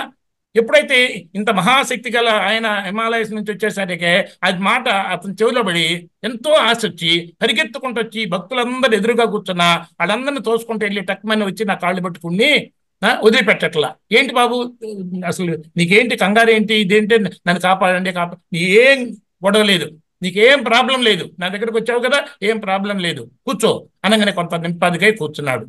కూర్చున్న తర్వాత ఏమని చెప్పమంటే ఇట్లా 2 నెలల చచ్చిపోతున్నాను, నన్ను ఎట్టన్నా బతికించండి, జీవితం అంతా మీకు సేవ చేసుకుంటాను అని అతను అంటే, అయ్యో పిచ్చివాడా తెలీదా నీకు, మరణం అనే శరీరానికే కానీ నీ ఆత్మకే మార్పు కానీ మరణం కానీ ఉండదు అంటే అతనికి మామూలు వ్యక్తి కదా. అవునా? ఈ భాషల గీషలు ఏం రావు కదా. అతను ఏం అర్థం కాక, ఆత్మ అంటే పదం అర్థం కాక వెనకాదిగా చూశాడు. అర్థం కావట్లేదని చెప్పి నేను మళ్ళీ చెప్పా, ఇది నీ ఆత్మకి మార్పు ఉండదు, మరణం ఉండదు అని చెప్తే మళ్ళీ అర్థం కాకుండా అట్లా చూశాడు. 3వసారి కూడా చెప్తే ఇక ఏం ఎదురు మాట్లాడలేక ఏం మాట్లాడతాడు, ఇంత భగవద్గీతలో శాస్త్రాలు అన్ని చదివి తపస్సులు చేసి ఎట్లా మాట్లాడతాడు పాపం. ఇక ఏం మాట్లాడలేక నెమ్మదిగా బయటికి వెళ్ళి అనుకుంటున్నాడు, ఏమన్నా నేనుండాలి అనుకుంటున్నా కానీ నా ఆత్మ అంట అది ఉంటదంట, నేనంట పోతానంట అనుకుంటాడుదా లేకపోతే ధైర్యంగా వెళ్తాడా చెప్పండి? ఎవరైనా సరే మీలో నేనుండాలి అని అనుకుంటున్నారా? నా ఆత్మ ఉంటే చాలు అనుకుంటున్నారా చెప్పండి ఒకళ్ళన్నా? ఇన్ని రోజుల నుంచి జ్ఞానంలో ఉన్నారు. కాకపోతే ఒక్క మాట చెప్తున్నా, ఈ జ్ఞానం ఎందుకంటే సందేహాలు పోగొట్టుకోవటానికే తప్ప ఈ సందేహాలు పోగొట్టుకొని ఈ జ్ఞానం తెలిసిన తర్వాత చివరికి ఏమి చెయ్యాలో అది మీరు ఆల్రెడీ చేస్తున్నారు ధ్యానంలో. కాకపోతే ఆ మధ్యలో మనసంటూ ఉండే అనేక సందేహాలు వస్తాయి కాబట్టి ఆ సందేహాలు తొలగినప్పుడు మనసు ఇంకా నిశ్చలత్వాన్ని పొంది ఇంకా ఎక్కువ ప్రశాంతతను పొందుతుంది. కాబట్టి సందేహ నివృత్తికి మనం సరైన దారిలో వెళ్తున్నామా లేదా అనే వచ్చే డౌట్లని తగ్గించుకోవటానికి ఇది డైరెక్షన్ చూపించడానికి, ఎందుకంటే సంపూర్ణ శక్తికి మార్గము కదా భగవద్గీత, అనుమానాలు ఉండకూడదు కదా, అది సూచన ఇవ్వటానికే. కానీ ఇవన్నీ విన్న తర్వాత ఈ మార్గంలో ప్రయాణం చేయడానికి ఏమి చేయాలో అది ఆల్రెడీ మీరు ప్రాక్టీస్లోనే ఉన్నారు. అందుకని మీకు ఇంకా చక్కగా అర్థమవుతాయి ఇలాంటి విషయాలు. అవునా? అయితే సో ఎవరైనా కోరుకునేది నేనుండాలి, మరణాన్ని ఏ ఒక్కళ్ళు కూడా ఏది ఇష్టపడరు. బాగా రోగం వచ్చో లేకపోతే ఇదొచ్చో చాలా అవమానం జరిగో డిప్రెషన్లో జ్ఞానం పోయి టెంపరీగా సూసైడ్ చేసుకుంటే బాగుండు, చచ్చిపోతే బాగుండని టెంపరీగా అనుకుంటారేం కానీ ఏ మాత్రం ఆరోగ్యం బాగున్నా 110 సంవత్సరాలు వచ్చినా ఎవరు కూడా చచ్చిపోవటం ఇష్టం ఉండదు. ప్రతి ఒక్కళ్ళు ఉండాలి, నాశనం కాకుండా ఉండాలి అనే ఆలోచనని. మరణం అంటే ప్రతి ఒక్క జీవి చివరి దోమ నుంచి ఏనుగు దాకా ప్రతి మనిషి కూడా మరణం అంటే భయమే. కాబట్టి నేను ఉండాలి, మార్పు లేకుండా శాశ్వతమై ఉండాలి అని అనుకుంటాడు తప్ప, అంటే మనందరిలో ఉన్న ఒక కోరిక ఏంటి, నేను శాశ్వతంగా ఉండాలి అనేది. నేను శాశ్వతంగా ఉండాలని కోరిక, కానీ నా ఆత్మ శాశ్వతంగా ఉండాలనే సమస్య కాదు. గుర్తుపెట్టుకోండి. నంబర్ 1. ఓకే. అయితే ఇంకొక చిన్న ఎగ్జాంపుల్ చెబుతా. మీరు మా ఇంటికి రండి, మీకు అష్టైశ్వర్యాలు ఇస్తాను, 30 రోజుల పాటు తర్వాత చంపేస్తానంటే ఏ ఒక్కళ్ళన్నా వస్తారా? రారు కదా. అంటే అర్థం ఏంటి, పూర్ణత్వంతో పాటు శాశ్వతంగా ఉండాలనేది కూడా అందరి మనసులో ఉన్న కోరిక నంబర్ 1. లేకపోతే ఇంకో కోరిక ఏంటి, అది అదే మనం ఎతుకుతున్నాం. మనం 24 గంటలు ఆరాటపడుతున్నాం. చిన్న గొలుసు కొని పెడితే సంతోషపడుతా, తర్వాత ఇంకోటి, చివరికి ఎవరన్నా కోరికలతో ఆగారా? చిన్న స్కూల్లో క్లాస్లో రిప్రజెంటేటివ్గా ఉన్న ఎలక్షన్లో ఎన్నికైతే చాలా ఫీల్ అయిపోతాడు. దాని తర్వాత చిన్న కౌన్సిల్ కావాలని తర్వాత ఎమ్మెల్యే అనుకుంటారు, తర్వాత మినిస్టర్ అనుకుంటారు. ఎవరన్నా ఆగారు ఆ కోరికల్లో? మరి ఏం కోరుతున్నాం అసలు మనం? ఇందాక అన్నట్టు మనం సంపూర్ణమైన స్వేచ్ఛను ఎవరు కోరట్లేదని. కానీ ప్రతి ఒక్కళ్ళు కూడా అసంతృప్తితో ఉన్నారు, లేకపోతే ఆందోళనలో ఉన్నారు. అసంతృప్తి అంటే తక్కువ, వెలితి. ఆందోళన అంటే రేపు ఏమైపోతాను. ఇప్పుడు ప్రైమ్ మినిస్టర్ ఉన్నాడు, రేపు గెలవకపోతే నా పరిస్థితి ఏంటి? నలుగురు దృష్టిలో తక్కువ అయిపోతాను, నేను తక్కువ అవుతానని బాధ. తక్కువ అవుతానేమో అని బాధ, తక్కువ అయ్యానని బాధ, తక్కువ అవుతానేమో అని భయం. అంటే నిండుగా ఉండాలి. ఎంత నిండుగా ఉండాలి? నాది ఎక్కువైతే నేను ఎక్కువ, నా తక్కువ అయితే నేను తక్కువ అన్నవాడు నిండుగా ఎప్పుడు ఉంటాడు? 99 ఎకరాలు ఉంటే అతను పొలంలో 1 ఎకరం వేరే వాళ్ళది ఉంటే ఆ ఎకరం కూడా ఇతనితో కలిసిన దాకా ఇతను నిద్రపోడు. ఎందుకంటే వెలితి. కానీ ఆ 1 ఎకరం 2 ఎకరాలు ఉన్నవాడు కూడా అతనికి కూడా ఉంటుంది 99 ఎకరాలు నాకుంటే బాగుండని. కానీ నా వల్ల ఎక్కడ అవుద్ది, నాకు అంత శక్తి ఎక్కడ ఉందని రాజీ పడి కాంప్రమైజ్ అయ్యి రాజీ పడిన జీవితం ఎట్లా ఉంటుంది? కాంప్రమైజ్ అంటే వెలితితో, అసంతృప్తితో జీవిస్తూ ఉంటాడు తప్ప తృప్తిగా అతను లేడు, ఇతను కూడా తృప్తిగా లేడు. 99 ఏకర్స్ ఉన్నా సరే. దీన్ని పూర్తిగా అర్థం చేసుకోవాలంటే తృప్తి అంతా నాది ఎక్కువైతే నేను ఎక్కువ, నాది తక్కువైతే నేను తక్కువ అని అజ్ఞానంలో కొట్టుకుపోతున్న జనాలందరూ ఈరోజు మీ అందరూ నా మాటలు శ్రద్ధగా వింటున్నారు కాబట్టి, నాకు కొంచెం శక్తులు వచ్చినాయి కాబట్టి నా మాటని యథార్థంగా భావించండి. నువ్వు ఒక్క మనిషివే నా ముందున్నావు అనుకోండి, కాసేపు మీ పక్క తత్వా వినేవాళ్ళు కూడా లేరనుకోండి, కాసేపు నా మాట నమ్మండి. నాకు సర్వశక్తులు ఉన్నాయి, కాసేపు నా మాట నమ్మండి. నువ్వున్నావు, నేనున్నాను, నీకు నేను ఇస్తున్నాను అంటే పక్క వాళ్ళందరూ కూడా నాకు ఇస్తున్నారు అనుకోండి, యథార్థం అనుకోండి. కాసేపు నేను భారతదేశం మొత్తం సర్వ హక్కులతో మీకు హ్యాండ్ ఓవర్ చేస్తున్నా ఈ క్షణంలో. మాట అంటే మాటే, పాత రోజుల్లో మాట అంటే మాటే. భారతదేశం మొత్తం అన్ని టౌన్లు, విమానాలు, రైళ్లు, భూములు అన్ని కూడా, ప్రాజెక్టులు అన్ని కూడా మీ సొంతం చేస్తున్నా. ఒక్క నాగపూర్ అనే పట్టణం మాత్రం నేను అట్టి పెట్టుకుంటున్నా. నాగపూర్ తెలియని వాళ్ళు అనుకోండి, హైదరాబాద్ అనుకోండి. అది మాత్రం ఎందుకు ఇవ్వరు? ఇప్పుడు చూసారా? బాగా చూడండి, అది మాత్రం ఎందుకు ఇవ్వరు? బాగా చూడండి. నేను జోకుల కోసం ఈ మాట చెప్పటంలా. ప్రతి ఒక్కళ్ళు తృప్తిగానే ఉన్నాము కానీ అంటాడు. కానీ అంటే పక్కన తీసి పడేశాడు. ఇంకా తృప్తిగా ఉన్నట్టు ఎక్కడ? అది ఎందుకు ఇవ్వలేదబ్బా, దాన్ని ఏముందబ్బా, సరే అది కూడా ఇచ్చేసాను, ప్రపంచం మొత్తం నీకు ఇచ్చేసాను, ఒక బంగ్లాదేశ్ తప్ప అంటే అది ఎందుకని? లేదు, అది కూడా నీకు ఇచ్చేసాను, సూర్యుడు, చంద్రుడు, నక్షత్రాలు, గ్రహాలన్నీ కూడా నీకు హ్యాండ్ ఓవర్ చేస్తున్నాను, నాకు అంత శక్తి ఉంది కాబట్టి ఒక చిన్న గ్రహం నేను అట్టి పెట్టుకుంటానంటే అందులో ఏముందో. సరే అది కూడా తీసుకో, నువ్వు నాకు ఒక ఎంట్రుక మాత్రం ఇవ్వు అది అంటే, ఇంత శక్తి గలవాడు, ఇంత ఇవ్వగలిగిన వాడు ఒక ఎంట్రుక అడుగుతున్నాడు అంటే ఈ ఎంట్రుకతో ఈ సృష్టి కన్నా పెద్ద సృష్టిని తయారు చేస్తాడేమో, అప్పుడు నాకు ఇచ్చింది మొత్తం తక్కువ అవుతుందేమో అని ఆందోళన. అవునా కాదా చెప్పండి? నేను శాశ్వతంగా ఉండాలనే ఒక కోరిక ప్రతి ఒక్క జీవిలోనూ ఉంది. నేను పూర్ణం నిండు, ఎందుకంటే నాది ఎక్కువైతే నేను ఎక్కువ అనుకున్న వాడు నేను అనంతాన్ని కోరుతున్నాను. ఈరోజు చాలా మంది మినిస్టర్ అవ్వాలని అనుకోరు, చీఫ్ మినిస్టర్ అవ్వాలని అనుకోరు, ప్రైమ్ మినిస్టర్, ఎందుకంటే చేత కాక ఒక ఎకరంలో వాళ్ళలాగా రాజీ పడి అంతకన్నా ఆలోచించలేవు. నా కోరిక అది రాగానే నెక్స్ట్ థింకింగ్ మారిపోద్ది. అంటే నువ్వు కోరుకుంది నా అనంతమైన స్థితిని కోరుకుంటున్నావు అంటే నేను అనంతమై ఉండాలి. అది ఎప్పుడు నార్మల్ అజ్ఞానంలో ఉన్నాడికి నాది అనంతమైతే నేను అనంతం అంటే అనంతమైన కోరుతున్నారని తెలుసు కదా. నేను అనంతమై ఉండాలి, నేను శాశ్వతమై ఉండాలి.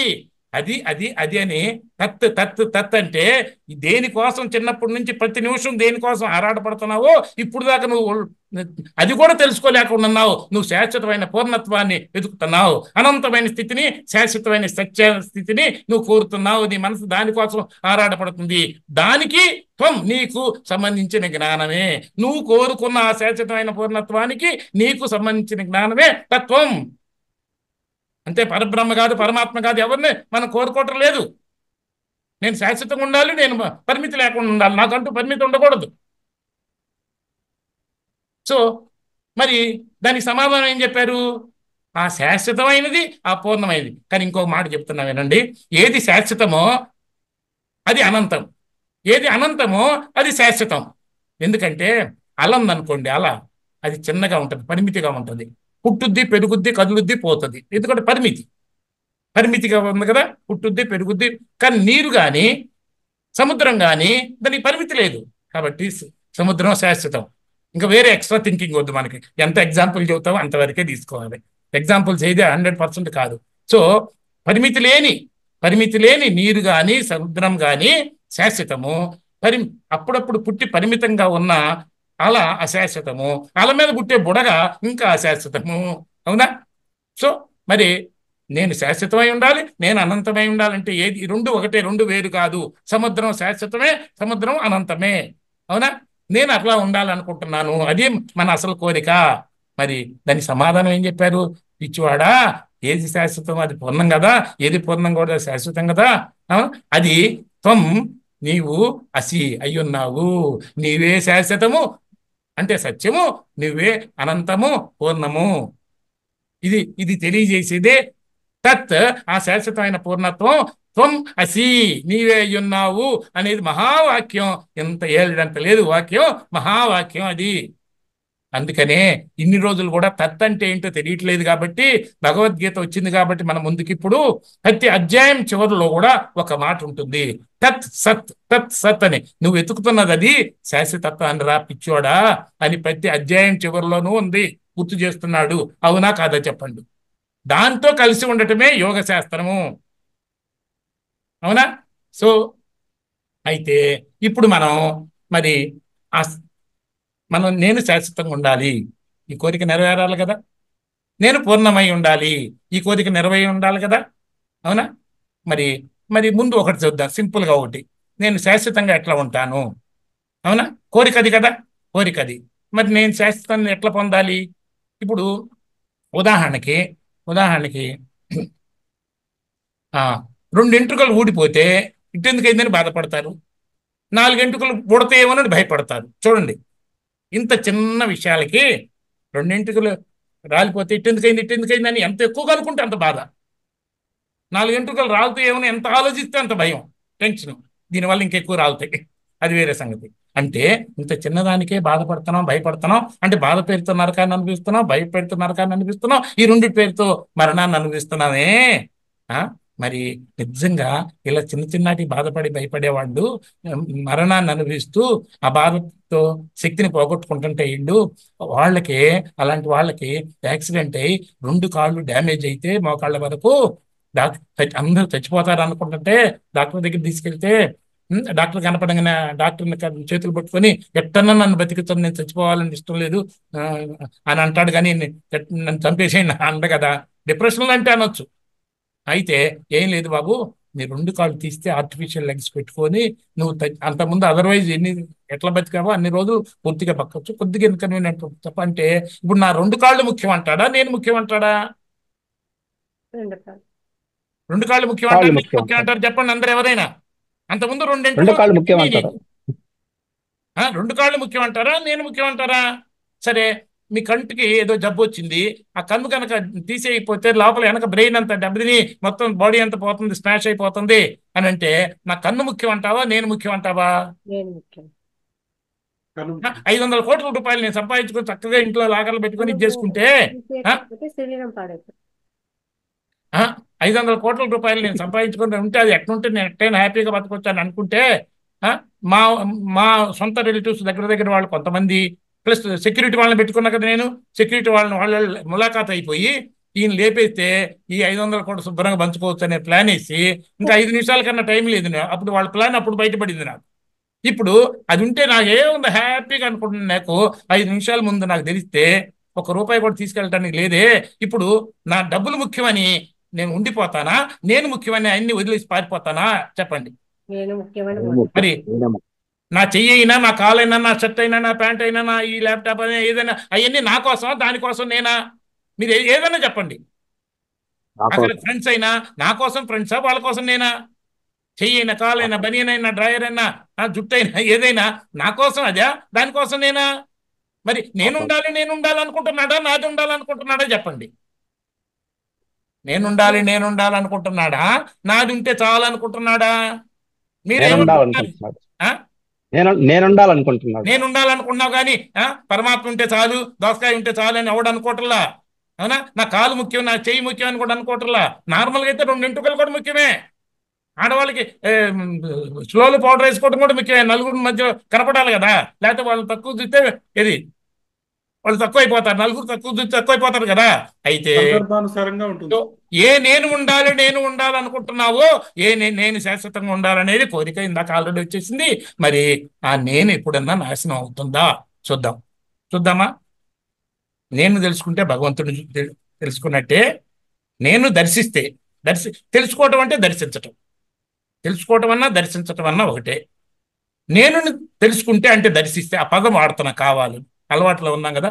నేను తెలుసుకుంటే అంటే దర్శిస్తే, బాగా అర్థం చేసుకుంటే భగవంతుడిని దర్శించినట్టే.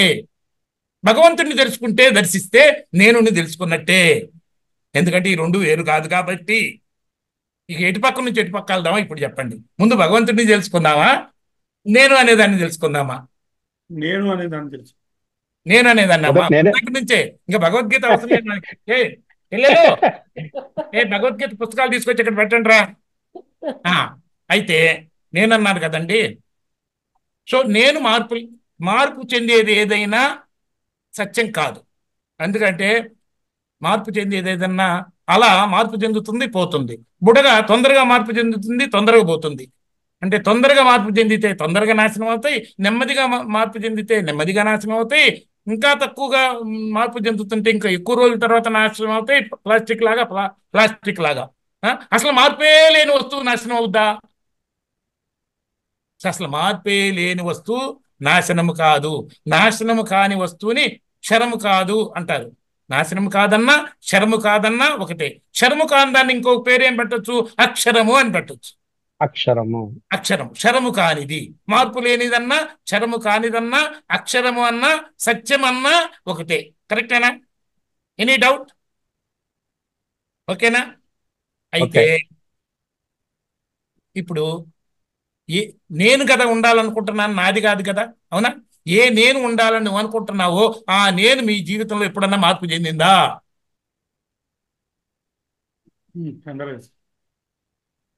నేను అనేది ఎప్పుడన్నా మార్పు చెందిందా? అప్పుడప్పుడు చెంది ఉంటుంది. ముందు మారే అన్నింటిని పక్కన పెడదాం, అప్పుడు మార్పు లేని తెలుసుద్ది. ఓకేనా? మిమ్మల్ని అందరిని అడుగుతున్నా, కాసేపు ఎలర్ట్గా ఉండండి. చిన్నప్పుడు మీ అందరి ముందు మీ 1 year లోపు మీ ఫోటో మీ ముందు పెడుతున్నా. 1 year లోపు మీ వయసులో ఉన్న మీ ఫోటోని మీ ముందు పెడుతున్నా. మీ అందరి ముందు మీ ఫోటోనే ఉంది. చిన్నప్పుడు ఫోటో 1 year కన్నా తక్కువ. అవునా? అయితే అప్పుడున్న డ్రెస్సులు ఇప్పుడు ఉన్నాయా? అప్పుడున్న ఫ్రెండ్స్ ఇప్పుడు ఉన్నారా? అప్పుడున్న ఇష్టాలు ఇప్పుడు ఉన్నాయా? అప్పుడున్న సమాచారం ఇప్పుడుందా? ఎంతో సమాచారం పెరిగింది, అందులో ఎంతో కొట్టుకుపోయింది. అవునా? మార్పు చెందింది, ఇష్టాలు మార్పు చెందినాయి. అవునా? ఎత్తు మారింది, లావు మారింది, బరువు మారింది, డ్రెస్సులు మారినాయి, ఫ్రెండ్స్ మారారు, ఇష్టాలు మారినాయి, అన్ని మారినాయి. అవునా? తర్వాత ఇప్పుడు కూడా మీ శరీరంలో ఎన్నో కణాలు చచ్చిపోతున్నాయి. ఇప్పుడు కూడా మనం మీటింగ్లో కూర్చున్నప్పటికీ ఇప్పటికీ ఎన్నో కణాలు చచ్చిపోయినాయి, ఎన్నో కణాలు పుట్టినాయి. ఇప్పుడు కూడా శరీరం మార్పు చెందుతుంది. ఇవన్నీ మారేది ఏది సత్యం కాదు. మారేది ఏది సత్యం కాదు. అవునా? వస్తున్నాయి, పోతున్నాయి. అవునా? అయితే ఇక బుద్ధి, మనసు మారుతుందా, మార్పు లేకుండా ఉందా? చెప్పండి. మారుతుంది కదా. అవునా? అసలు ఇప్పుడు ఎదురుగా కూర్చున్నా కొంతమంది ఉన్నా ఏదో ఆలోచిస్తుంటే ఈ మాటలు మీకు వినపడవు. నన్ను వీడియోలో చూస్తున్నా కూడా మీ కళ్ళకి నేను కనపడను. కళ్ళేమో చూస్తూనే ఉంటాయి, కంటికి నేను కనపడను, చెవులకి నా మాట వినపడదు, ఇంత గట్టిగా బాగుతున్నా కూడా. అవునా? ఇది మనసు వేరే చోట ఉంటే. సో ఆ మనసు కూడా ఉంటుందా? ఒకసారి మనసు మారుతానే ఉంది. అవునా? మారే మనసు సత్యం కాదు. ఇక బుద్ధి ఉందా మీకు? ఉందని ఎంతమంది అనుకుంటున్నారు? అవునా? ఉందని అనుకుంటున్నాం కదా. చూడు, మనం ఒప్పుకోకపోయినా బుద్ధి లేక పనిచేశాను ఇప్పుడు బుద్ధి వచ్చిందని ప్రతి ఒక్కళ్ళకి ఏదో ఒక టైంలో అనుకుంటారు. అవునా కాదు చెప్పండి? బుద్ధి లేక పనిచేశాను ఇప్పుడు బుద్ధి వచ్చింది. అయితే కొంతమంది సీక్రెట్ చెప్పాలంటే బుద్ధి లేక ఆయన పెళ్లి చేసుకున్నాను ఇప్పుడు బుద్ధి వచ్చింది, ఏం చేస్తాం, తప్పదు కదా అనే వాళ్ళు కూడా ఉన్నారు సరదాగా ఏదో రకంగా. అంటే రహస్యాలు బయట పెడితే ఎట్లా సార్? కష్టం కదా. సత్యాలు కదా. అది కాదు, రాజీ పడి ఉంటున్నాం. అవునా? రాజీ పడాల్సిందే కదా. ఏ రెండు మనసులు, అమ్మా నేను ఒక రాయి శ్రేస్తాను, మీరు కూడా ఒక రాయి శ్రేస్తే పొరపాటును ఎప్పుడో ఒకసారి అట్లా తగిలి మళ్ళీ విడిపోతాయి. అవునా? అలానే ఇక్కడ ఇప్పుడు నేను విస్కీ తిన్నామంటే మీ అందరు చాలా మంది సారీ ఐస్ క్రీమ్ తిన్నామంటే చాలా మంది ఎస్ అంటారు, కానీ విస్కీ తాగుదామంటే టక్మన్ అంటారు. అంటే కొన్ని విషయాల్లో ఈ మనసు ఆ మనసు అభిప్రాయాలు మ్యాచ్ అవ్వచ్చు, కొన్ని విషయాల్లో కొంతసేపు, కానీ ఏ రెండు మనసులు ఐడెంటికల్ గా ఉండవు. అంటే అర్థం ఏంటి? రాజీ ఉండాల్సిందే కదా, అడ్జస్ట్ అవ్వాల్సిందే కదా, అది వేరే సంగతి. తెలివితో అడ్జస్ట్ అవటమే ఫ్రీడమ్, తెలివి లేకుండా అడ్జస్ట్ అవటమే బాండేజ్. తెలివితో తెలుసుకొని అడ్జస్ట్ అవటమేమో స్వేచ్ఛ, తెలుసుకోకుండా తప్పదు కానీ అడ్జస్ట్ అవటమేమో బంధము. తెలుసుకోవటం తెలియపోవటమే తేడా కానీ, అవునా? సంపూర్ణ అయితే సో నా బుద్ధి మారుతుంది, నా మనసు మారుతుంది, నా శరీరం మారుతుంది, నా డ్రెస్సులు మారుతున్నాయి, నా ఇష్టాయిష్టాలు మారుతున్నాయి, నాయి అన్ని మారినాయి కదా. మరి ఇన్ని మారినప్పుడు ఆ ఫోటో మళ్ళీ ఒకసారి చూపిస్తే మరి ఈ ఫోటోలు ఎవరు? ఆ నేను వేరు ఈ నేను వేరు అని చెబుతావా? ఏది చిన్నప్పుడు ఆ ఫోటో ఇప్పుడు నేను చూపిస్తే ఆ నేను వేరు ఈ నేను వేరు అని చూపిస్తావా? ఆ నేనే ఈ నేనంటారా? చెప్పండి. ఆ నేనే ఈ నేనంటారా? ఆ నేను వేరు ఈ నేను వేరు అంటారా? ఆ నేనే ఈ నేను అనేది ఒకటి ఉంది, మార్పు లేకుండా ఉంది కదా. నేను అనేది ఒకటి ఉంది, మార్పు లేకుండా ఉంది, అవునా? మార్పు లేని దాన్ని సత్యం అంటారా అసత్యం అంటారా? సత్యం అంటారు. మీకు తెలిసినంత వరకు మరి శరీరం పుట్టింది కదా అనకండి. అలా పుట్టక ముందు కూడా నీరుంది, బుడగ పుట్టక ముందు కూడా నీరుంది, బుడగ పగిలిన తర్వాత కూడా నీరుంది. వచ్చింది బుడగ, పోయింది బుడగ, వచ్చింది అలా, పోయింది అలా. నీరు పుట్టలేదు, నీరు పెరగలేదు, నీరు నాశనం కాలేదు. కరెక్టేనా? మార్పు చెందితే కదా నాశనం అవటానికి. సరే, నేను అనేది ఒకటే సత్యం కదా అందరిలో. మారే మనసు, నీ డ్రెస్ నా డ్రెస్ కావాలంటే నా ప్యాంట్ షర్ట్ వేసుకోవచ్చు, నీ చీర నేను కట్టుకోవచ్చు కావాలంటే టెంపరీగా, కానీ నార్మల్గా మారే డ్రెస్లో చేంజ్ ఉంది, మారే మనసులో తేడా ఉంది, మారే బుద్ధుల్లో తేడా ఉంది, మారే శరీరంలో తేడా ఉంది, ఇన్నిట్లో తేడా ఉంది. కానీ నా మారే శరీరానికి, నా మారే మనసుకి, నా మారే బుద్ధికి ఆధారంగా ఉన్న నేనైతే మార్పు లేకుండా చిన్నప్పటి నుంచి ఉందో, ఏదైతే సత్యమై ఉందో, ఈ నేను అనేది అందరిలో సమానంగా ఉందా, ఎక్కువ తక్కువ ఉందా? మీరే చెప్పండి. అందరిలో సమానంగానే ఉంది. సమానమే సార్. ఏ తేడా ఉందని చెప్పగలం అసలు?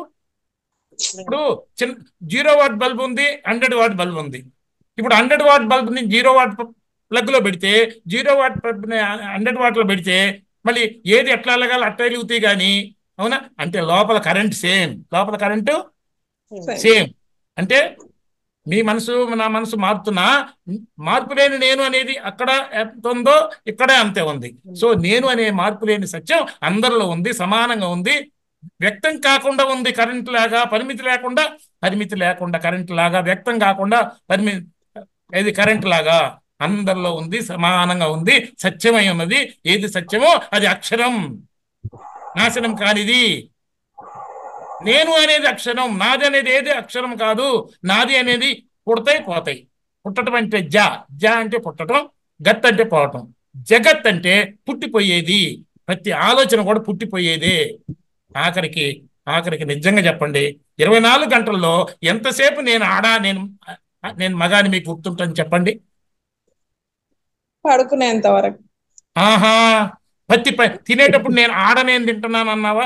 మీరు ఎప్పుడు నడితే తింటున్నాను అంటావు, వింటున్నాను అంటావు, వంట చేస్తున్నాను అంటావు.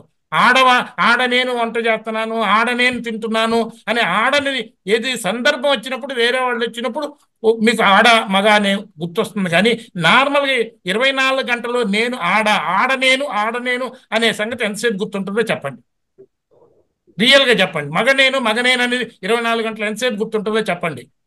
అన్నిటికన్నా మోస్ట్ డామినెంట్ కదా ఆడనేది, మగ అనేది చాలా డామినెంట్గా తెలిసే విషయం.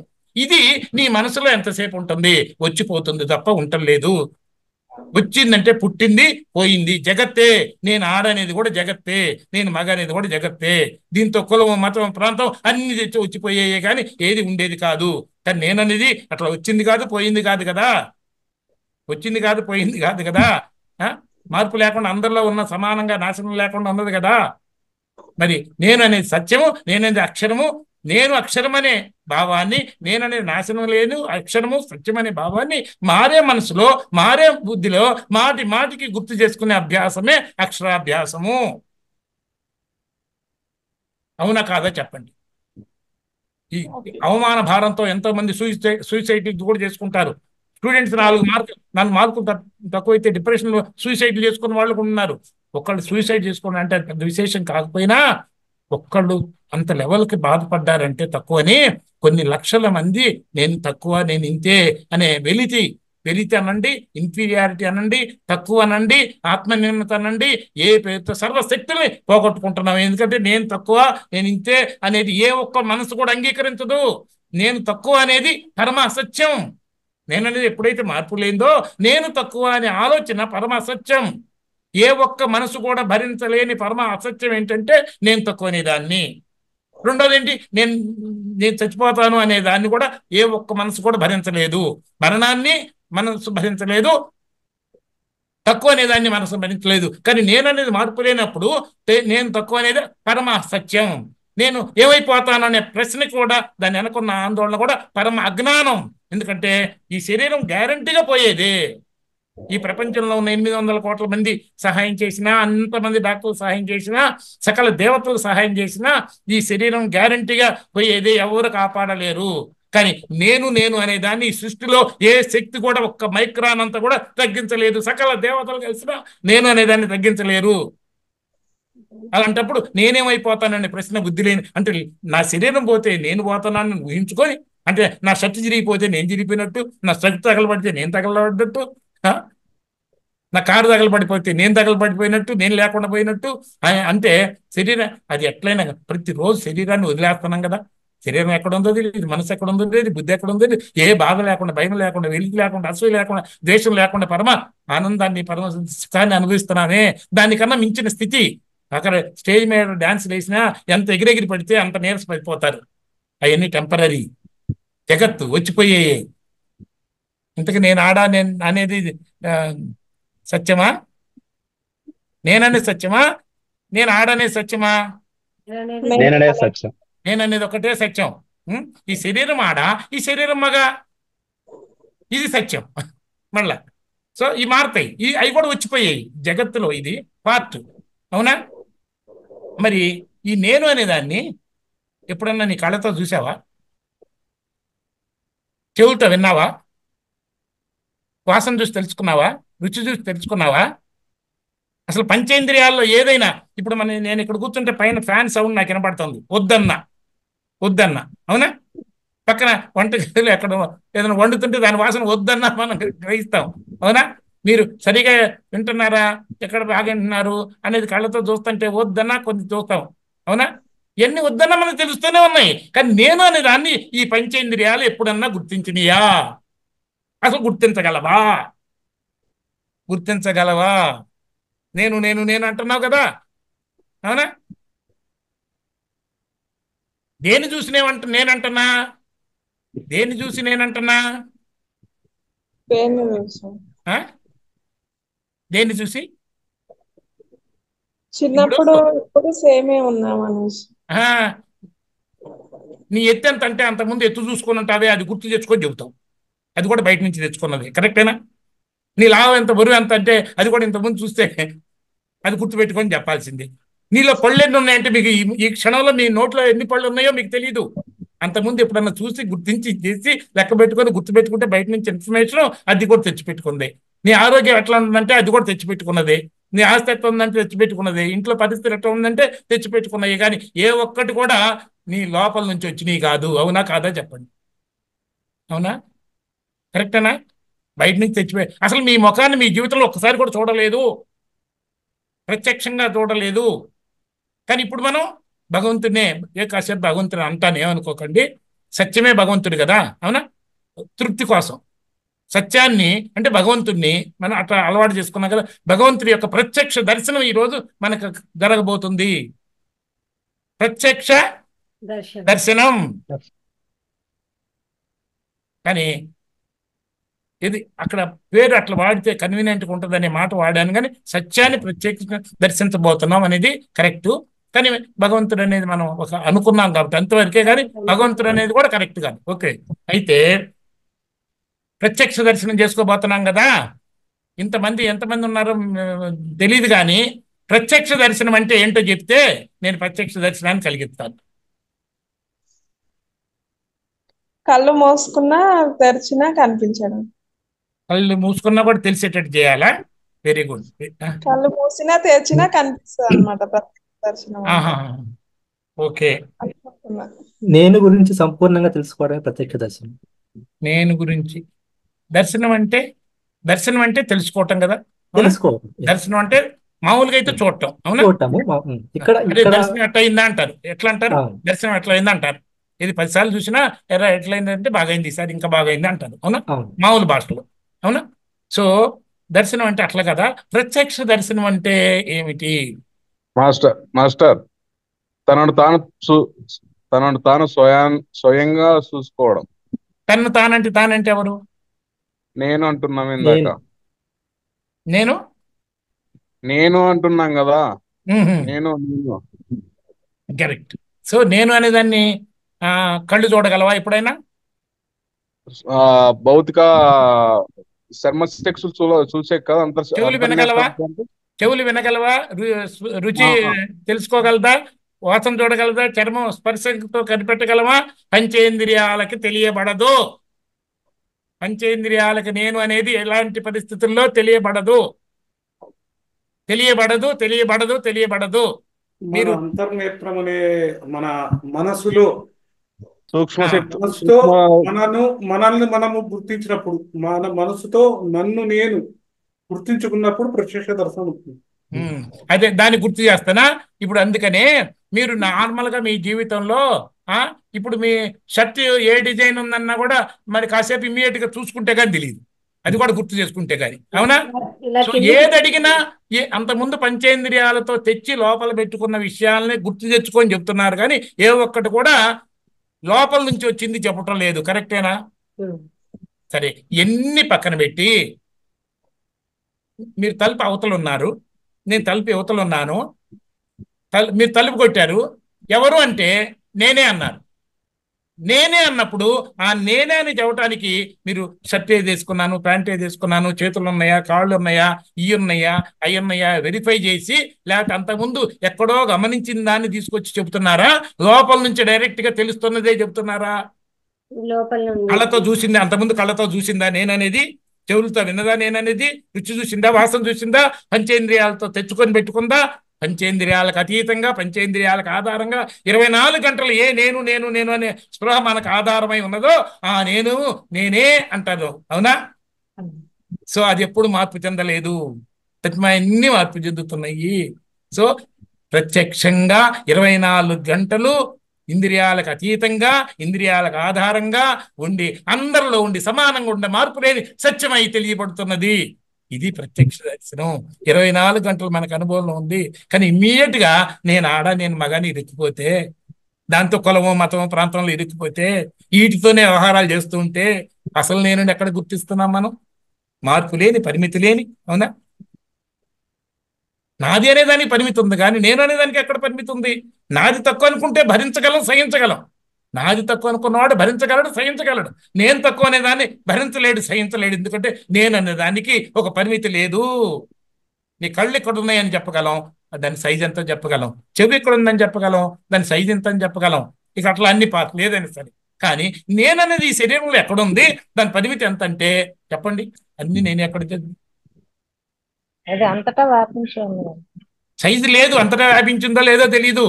కానీ ఇందాకన్నానే మీలో ఒకళ్ళు ఎందుకు ఈ జూమ్ మీటింగ్ వదిలేయండి, ఎదురుగా 100 మంది కూర్చుంటే అందులో ఎదురుగా కొంతమంది నన్ను ఇటాగా చూస్తున్నా కూడా వాళ్ళ కళ్ళు నా వైపు చూస్తున్నా, వాళ్ళ మనసు మాత్రం వాళ్ళ ఇంటి దగ్గర ఉంటే ఆ కళ్ళు చూడలేదు, చెవులు వినలేదు. అప్పుడు వాళ్ళలో ఉన్న నేను ఎక్కడుంది?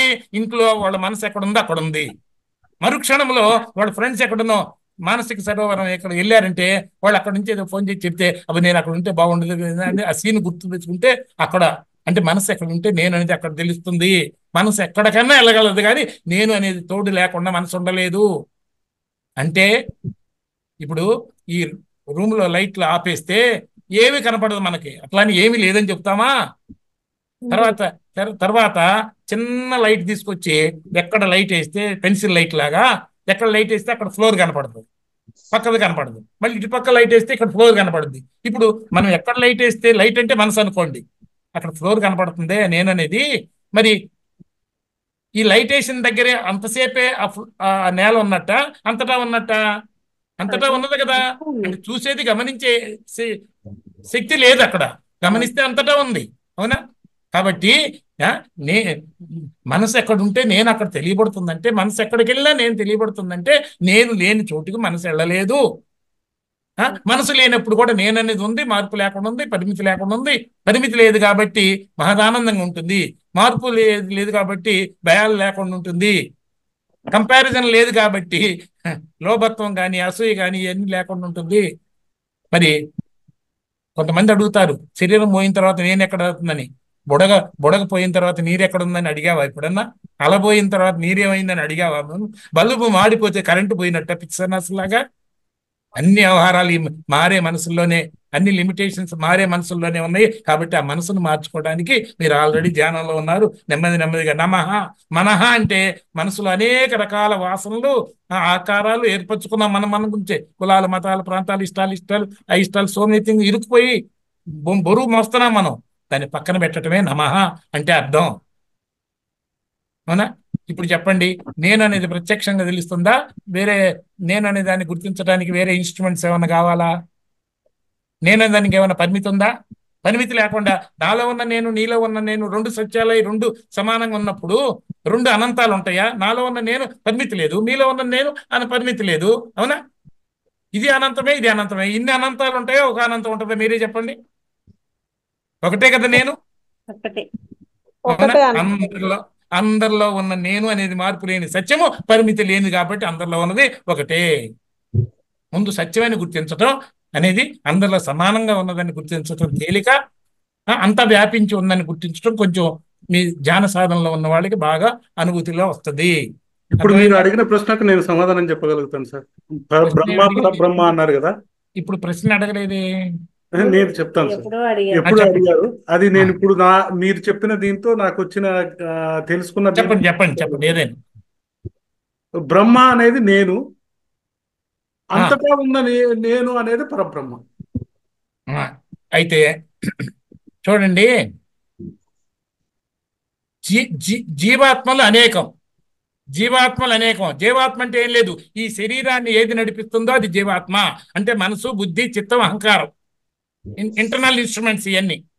మనసు అసలు ఇది 4 పేర్లు చెప్పినా 4 కలిసి ఒకటే. ఇది ఆలోచనలు రావటం పోవటం అనేది మనసు. నిర్ణయించే మనసుని బుద్ధి అంటాము. పాత జ్ఞాపకాలన్నీ దాచిపెట్టుకొని లోపల దాచిపెట్టుకుంటే మనకే గుర్తు లేకుండా ఉంటాయి, అది చిత్తము. ఈ శరీరమే నేనని, దీనికి సంబంధించిన వ్యవహారమే సత్యం అనుకొని కల్పించుకున్న ఏది ఈ శరీరమే నేనని అజ్ఞానంతో ప్రవర్తించే ఇది కల్పించుకున్న ఆకారమే అహంకారము. అవునా? ఈ 4 కలిసి జీవుడు. నేను అనేది పరమాత్మ, పరబ్రహ్మ. మాట్లాడతారు ఈ బ్రహ్మ, విష్ణు, మహేశ్వరులు అనేది ఈ మనసు బుద్ధిలో ఉన్న తేడాలను బట్టి ఒక్కొక్కళ్ళు ఒక్కొక్క బాధ్యత. సృష్టి చేసే టైంలో ప్రతి ఒక్కళ్ళు బ్రహ్మే ఉన్నది జాగ్రత్త చూసుకునేటప్పుడు మనసు విష్ణువే మెయింటైన్ చేసేవాడు. పనికిరాని ఆలోచనలు తొలగించి అవతల పాడేసే వివేకమైన బుద్ధి మహేశ్వరుడు. అంటే మన మనసులో ఉన్న దేవతా శక్తులు అయ్యింది. అన్ని దేవతా శక్తులు జీవుడులే అనేక దేవతలు అన్నారు. 3 కోటి దేవతలు అన్నారంటే అప్పుడు ఆంధ్రప్రదేశ్లో 3 కోట్ల మంది ఉంటారు కాబట్టి ప్రతి గుండెలో ఉన్న ఈ తేజస్సే కాబట్టి ఆ తేజస్సునే దేవత్వం అంటారు. తేజస్సు అన్నా దైవత్వం అన్నా ఒకటే. ప్రకాశం, వాడి ముఖం చూడ ఎంత బాగా వెలుగుతుందో, ఎంత తేజవంతంగా ఉంటుందో ఇట్లా అంటారే. సో ఈ ఎన్ని శరీరాలు ఉన్నాయో అన్ని జీవాత్మలు ఉన్నాయి. ఇందులో ఎలివేటెడ్ సోల్స్ కొన్ని, కొంచెం తక్కువ జీవాత్మలు కొన్ని. మనిషి ఇది పిఎం అంటే ప్రైమ్ మినిస్టర్ అనొచ్చు, పోస్ట్ మ్యాన్ అనొచ్చు, పనికిరాని మనిషి అనొచ్చు, పవర్ఫుల్ మ్యాన్ అనొచ్చు. అట్లా తేడాలు ఉన్నాయి. అనంత మాత్రానే వాళ్ళిద్దరు మనుషులు కాకుండా పోరు. సో ఈ జీవాత్మ ఇది పరమాత్మ అంటే నేను అనే మార్పు లేకుండా ఏకంగా ఒకటిగా ఉన్నది పరమాత్మ. ఇదే చెప్పాను, అఖండ మండలాకారం వ్యాప్తం ఏన చరాచరం తత్పదం దర్శితం ఏన తస్మై శ్రీ గురవే నమః. ఇది వినశ్యస్తు అవినశ్యంతం వ్యపశ్యతి సపశ్యతి సర్వభూతేషు ఏన ఏకం భావం అవ్యయం ఈక్షతే అవిభక్తం విభక్తేషు తజ్ఞానం విద్ధి సాత్వికం. అందరిలో మార్పు లేకుండా, నాశనం లేకుండా ఒకే ఒక భావం ఉందే దాన్ని గుర్తించగలిగే జ్ఞానమే అత్యున్నతమైన జ్ఞానము అని.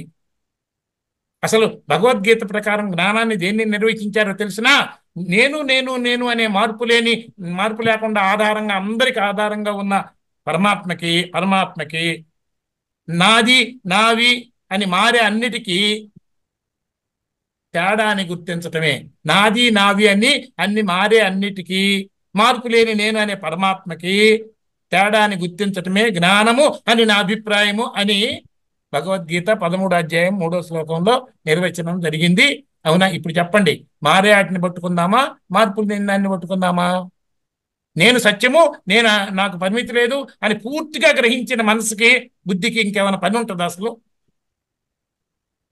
నేను సత్యం అనే భావం పూర్తిగా ఏ బుద్ధిలో ఉంటుందో ఆ బుద్ధికి ఈ శరీరాన్ని పట్టుకోవాల్సిన కూడా అవసరం కూడా ఉంటుందా?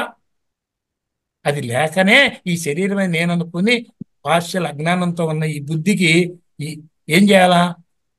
నేను అనంతంగా ఉండాలంటే శరీరాన్ని అనంతంగా ఉండడానికి ప్రయత్నం చేస్తానంటే ఎట్లా ఉంటుందంటే రేపు ఉదయం సూర్యోదయానికల్లా ఇద్దరు ఉన్నారు ఇక్కడ ఎదురుగా, అరే మీ ఇద్దరు రేపు సూర్యోదయానికల్లా చచ్చిపోతారంటే ఒకతనేమో సూర్యోదయం తప్పదు కదా అని ఇమ్మీడియట్గా ఉన్న కాస్త టయాన్ని సద్వినియోగం చేసుకొని ఎవరికి ఎక్కడ ఏది చెప్పాలో అది చెప్పుకుంటూ, తను ఎవరు వేడాలు తప్పు చేశారో వాళ్ళకి క్షమాపణ చెప్పుకుంటూ, లేకపోతే మేలు చేయాలని చెప్పుకుంటూ, లాస్ట్ వర్డ్ చెప్పుకుంటూ ప్రతి నిమిషాన్ని సద్వినియోగం చేసుకొని is waiting to vacate this body. ఎందుకంటే సూర్యోదయం కంపల్సరీ కాబట్టి. రెండో అతను ఏం చేస్తున్నాడు? ఇది బతకడం కోసం ప్రయత్నించే వాళ్ళు ఏం చేస్తున్నారు అంటే సూర్యుని రాకుండా టాపుదామని ప్రయత్నం చేస్తున్నారు. అది నెరవేరదు కాబట్టి ప్రతి క్షణం భయాన్ని అనుభవిస్తున్నారు. ఇతను రెడీ అయిన అతను ఇంకేమో అనుభవిస్తాడు. Is doing everything that is required. This body is temporary, is utilizing, దీన్ని సద్వినియోగం చేసుకుంటున్నాడు. సో ఈ శరీరం గ్యారంటీకి పోతుంది అనుకున్నాడు. ఈ శరీరం పోయే లోపల దీన్ని ఎట్లా ఉపయోగించుకోవాలని ఆలోచిస్తాడు తప్ప నేనేమవుతానని ఆలోచించదు. నేను తక్కువనే, నాది తక్కువైతే నాది పెరిగితే నేను పెరుగుతున్నానని, ఈ ప్రపంచంలో 800 కోట్ల మంది అన్నా నేననేది ఒక ఇంటికి వాసి తగ్గదు, 800 కోట్ల మంది పెంచుకున్న నేననేది ఒక ఇంటికి వాసి తగ్గదు. ఈ శరీరం ఎట్లయినా పోయేదే, నేననేది ఎవరుగా ఉండేదే. ఈ సత్యమైన మార్పు లేని నేనుకి మారిపోయే జగత్తుకి తేడాన్ని గుర్తించడమే నిజమైన జ్ఞానం. ఇదే భగవద్గీత మొత్తం మనకు అందించింది. ఈ జ్ఞానంతో ఉన్నప్పుడే మానాన్ని, అవమానాన్ని, నిందని, స్తుతిని, సుఖాన్ని, దుఃఖాన్ని అన్నింటినీ సమానంగా చూడమని భగవద్గీతలో కొన్ని 100 సార్లు చెప్పిన దాన్ని మనం ఆచరించగలం. లేకపోతే ఈ సత్యం తెలియకుండా అవి ఆచరించాలంటే ఆచరించలేవు.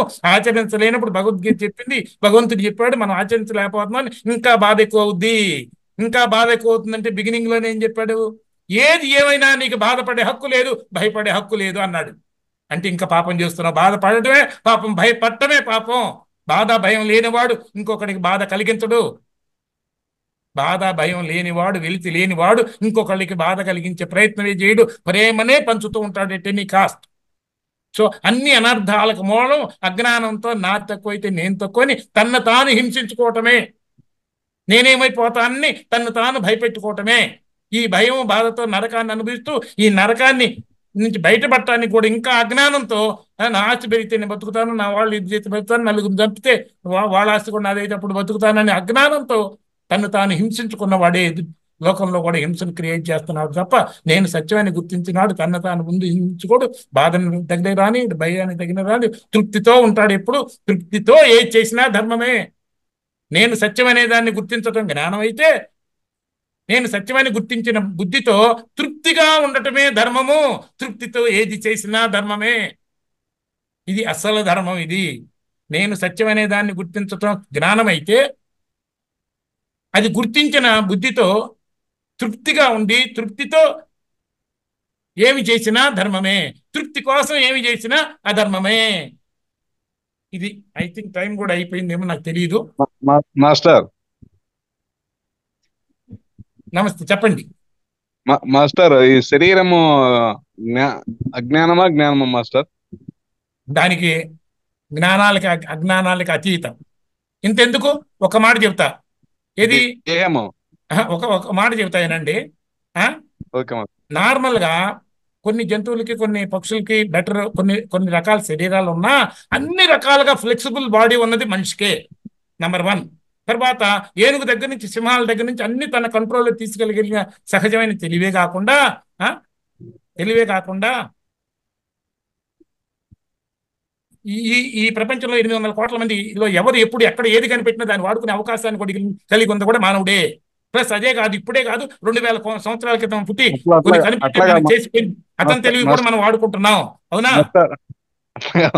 ఆగండి, అతని తెలివి కూడా వాడుకుంటున్నాం.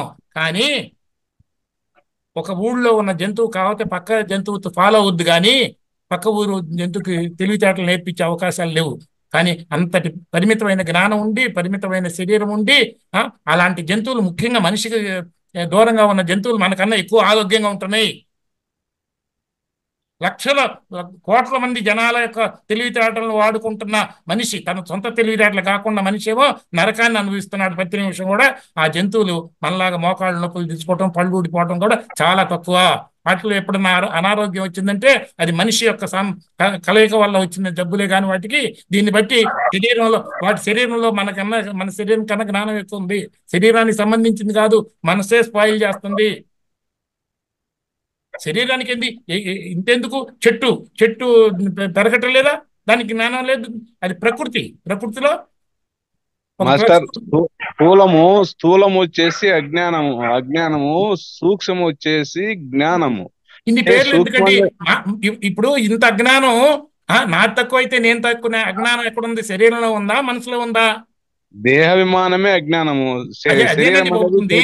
దేహమే నేను అనుకోవటం బట్టే కదా ఈ అజ్ఞానం వచ్చింది. నాది సార్, ఇది శరీరము నాది, నేను కాదు. మనసు నాది, నేను కాదు. నా మనసు, నా బుద్ధి అంటున్నాగా. బుద్ధి లేక పనిచేశాను, ఇప్పుడు బుద్ధి వచ్చింది, నా మనసు బాగాలేదు తర్వాత అని అనుకుంటున్నాగా. సో నా మనసు, నా బుద్ధి, నా శరీరం, నేను వీటన్నిటికి అతీతం. అన్నిటిని నడిపించే సూక్ష్మంలో మోక్షం అన్నారు కదా. సూక్ష్మాన్ని గ్రహించినప్పుడే మానవుడు. ఎందుకు సార్, మీరు అర్థం చేసుకోండి, ఈ రోజు అర్థం చేసుకోండి. ఆ పదాలు ఎందుకు? సూక్ష్మం ఎన్ని పదాలు ఎందుకండి, ఎక్స్ట్రా పదాలు? సూక్ష్మంలో మోక్షం 100,000 కవిత్వం చేసిన వాళ్ళు మీ గురించి నా గురించి కూడా సహస్రనామాలు రాయమన్నా రాసిస్తారు. మాస్టర్ చెట్టుకు ఆధారం ఏమి? చెట్టు గొప్పదే, ఏరు గొప్పదే? ఇక ఎన్ని వద్దండి. ఇందాక జంతువు గురించి మన గురించి పోల్చుకున్నాం కదా. కదా ఒక మాట సత్యం అంటున్నారు. సత్యాన్ని చెప్పినప్పుడే దానికి అర్థం అవుతుంది. నేను అడిగిన కరెక్ట్ చెప్పండి. సత్యం ఉంది ఏమి?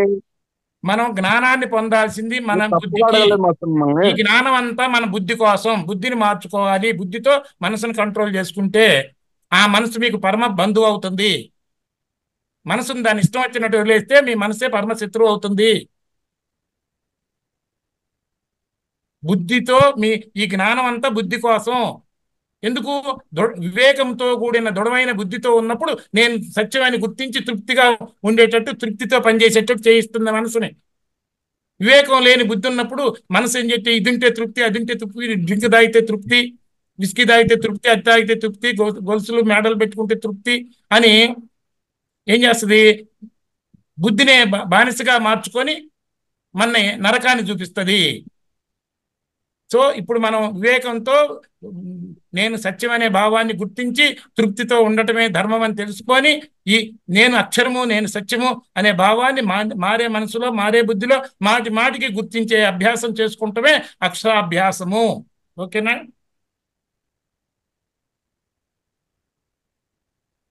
Right sir. టైం అయిపోయింది అనుకుంటున్నానండి. నేను ఇప్పుడు 10:20 అయింది. సో అద్భుతమైనటువంటి సత్సంగం అయింది సార్ ఈరోజు. అంటే మన యొక్క ఈ భగవద్గీతను విపులంగా, అంటే ఒక వివరంగా, తర్వాత మనకు అందరికీ నిత్య జీవితంలో అర్థమయ్యే విధంగా చాలా అద్భుతంగా చెప్పారు సార్. సో దీంట్లో అందరూ కూడా పార్టిసిపేట్ చేశారు. అందరినీ పార్టిసిపేట్ చేసేలాగా మీరు అది చేశారు. చాలా అది ఈరోజు కొంచెం ప్రోగ్రాం విలువగా జరగటానికి కారణం ఏంటంటే అందరూ పార్టిసిపేట్ చేయటమే మెయిన్. కరెక్ట్. సో అది మన ప్రయత్నం బాగా జరిగింది సార్. మళ్ళీ రేపు కూడా మనం కానీ భగవద్గీతలో ఒక్క శ్లోకం మాట చెప్తానండి. 2వ అధ్యాయంలో 53వ శ్లోకము, అనేక శాస్త్రాలు చదివితే నీ మనసు పాడైపోతుందయ్యా, దాన్ని అన్ని వదిలేసి నేను సత్యం అనే దాన్ని ఒకటి గుర్తుపెట్టుకో, అప్పుడే నీకు యోగం కుదురుతుందనే మాట 2వ అధ్యాయం 53వ శ్లోకంలో చెప్పబడింది అనమాట అండి. అందుకని మనం ఎక్కువ విని మనసు బుద్ధి చిత్తమేమో ఈ శరీరాన్ని నడిపించే జీవాత్మ అనొచ్చు, నేను అనేది పరమాత్మ అనొచ్చు, ఆ పేర్లు పెట్టదలుచుకుంటే. నేను అనేది ఒక్కటే సత్యము, ఈ జీవుడు సత్యాలు కాదు మారేది, మనం తుంచేయాల్సింది. మనసే జీవుడు, మనసును లేకుండా చేసుకోవటమే పరమాత్మగా మిగిలిపోవటం అవుతుంది.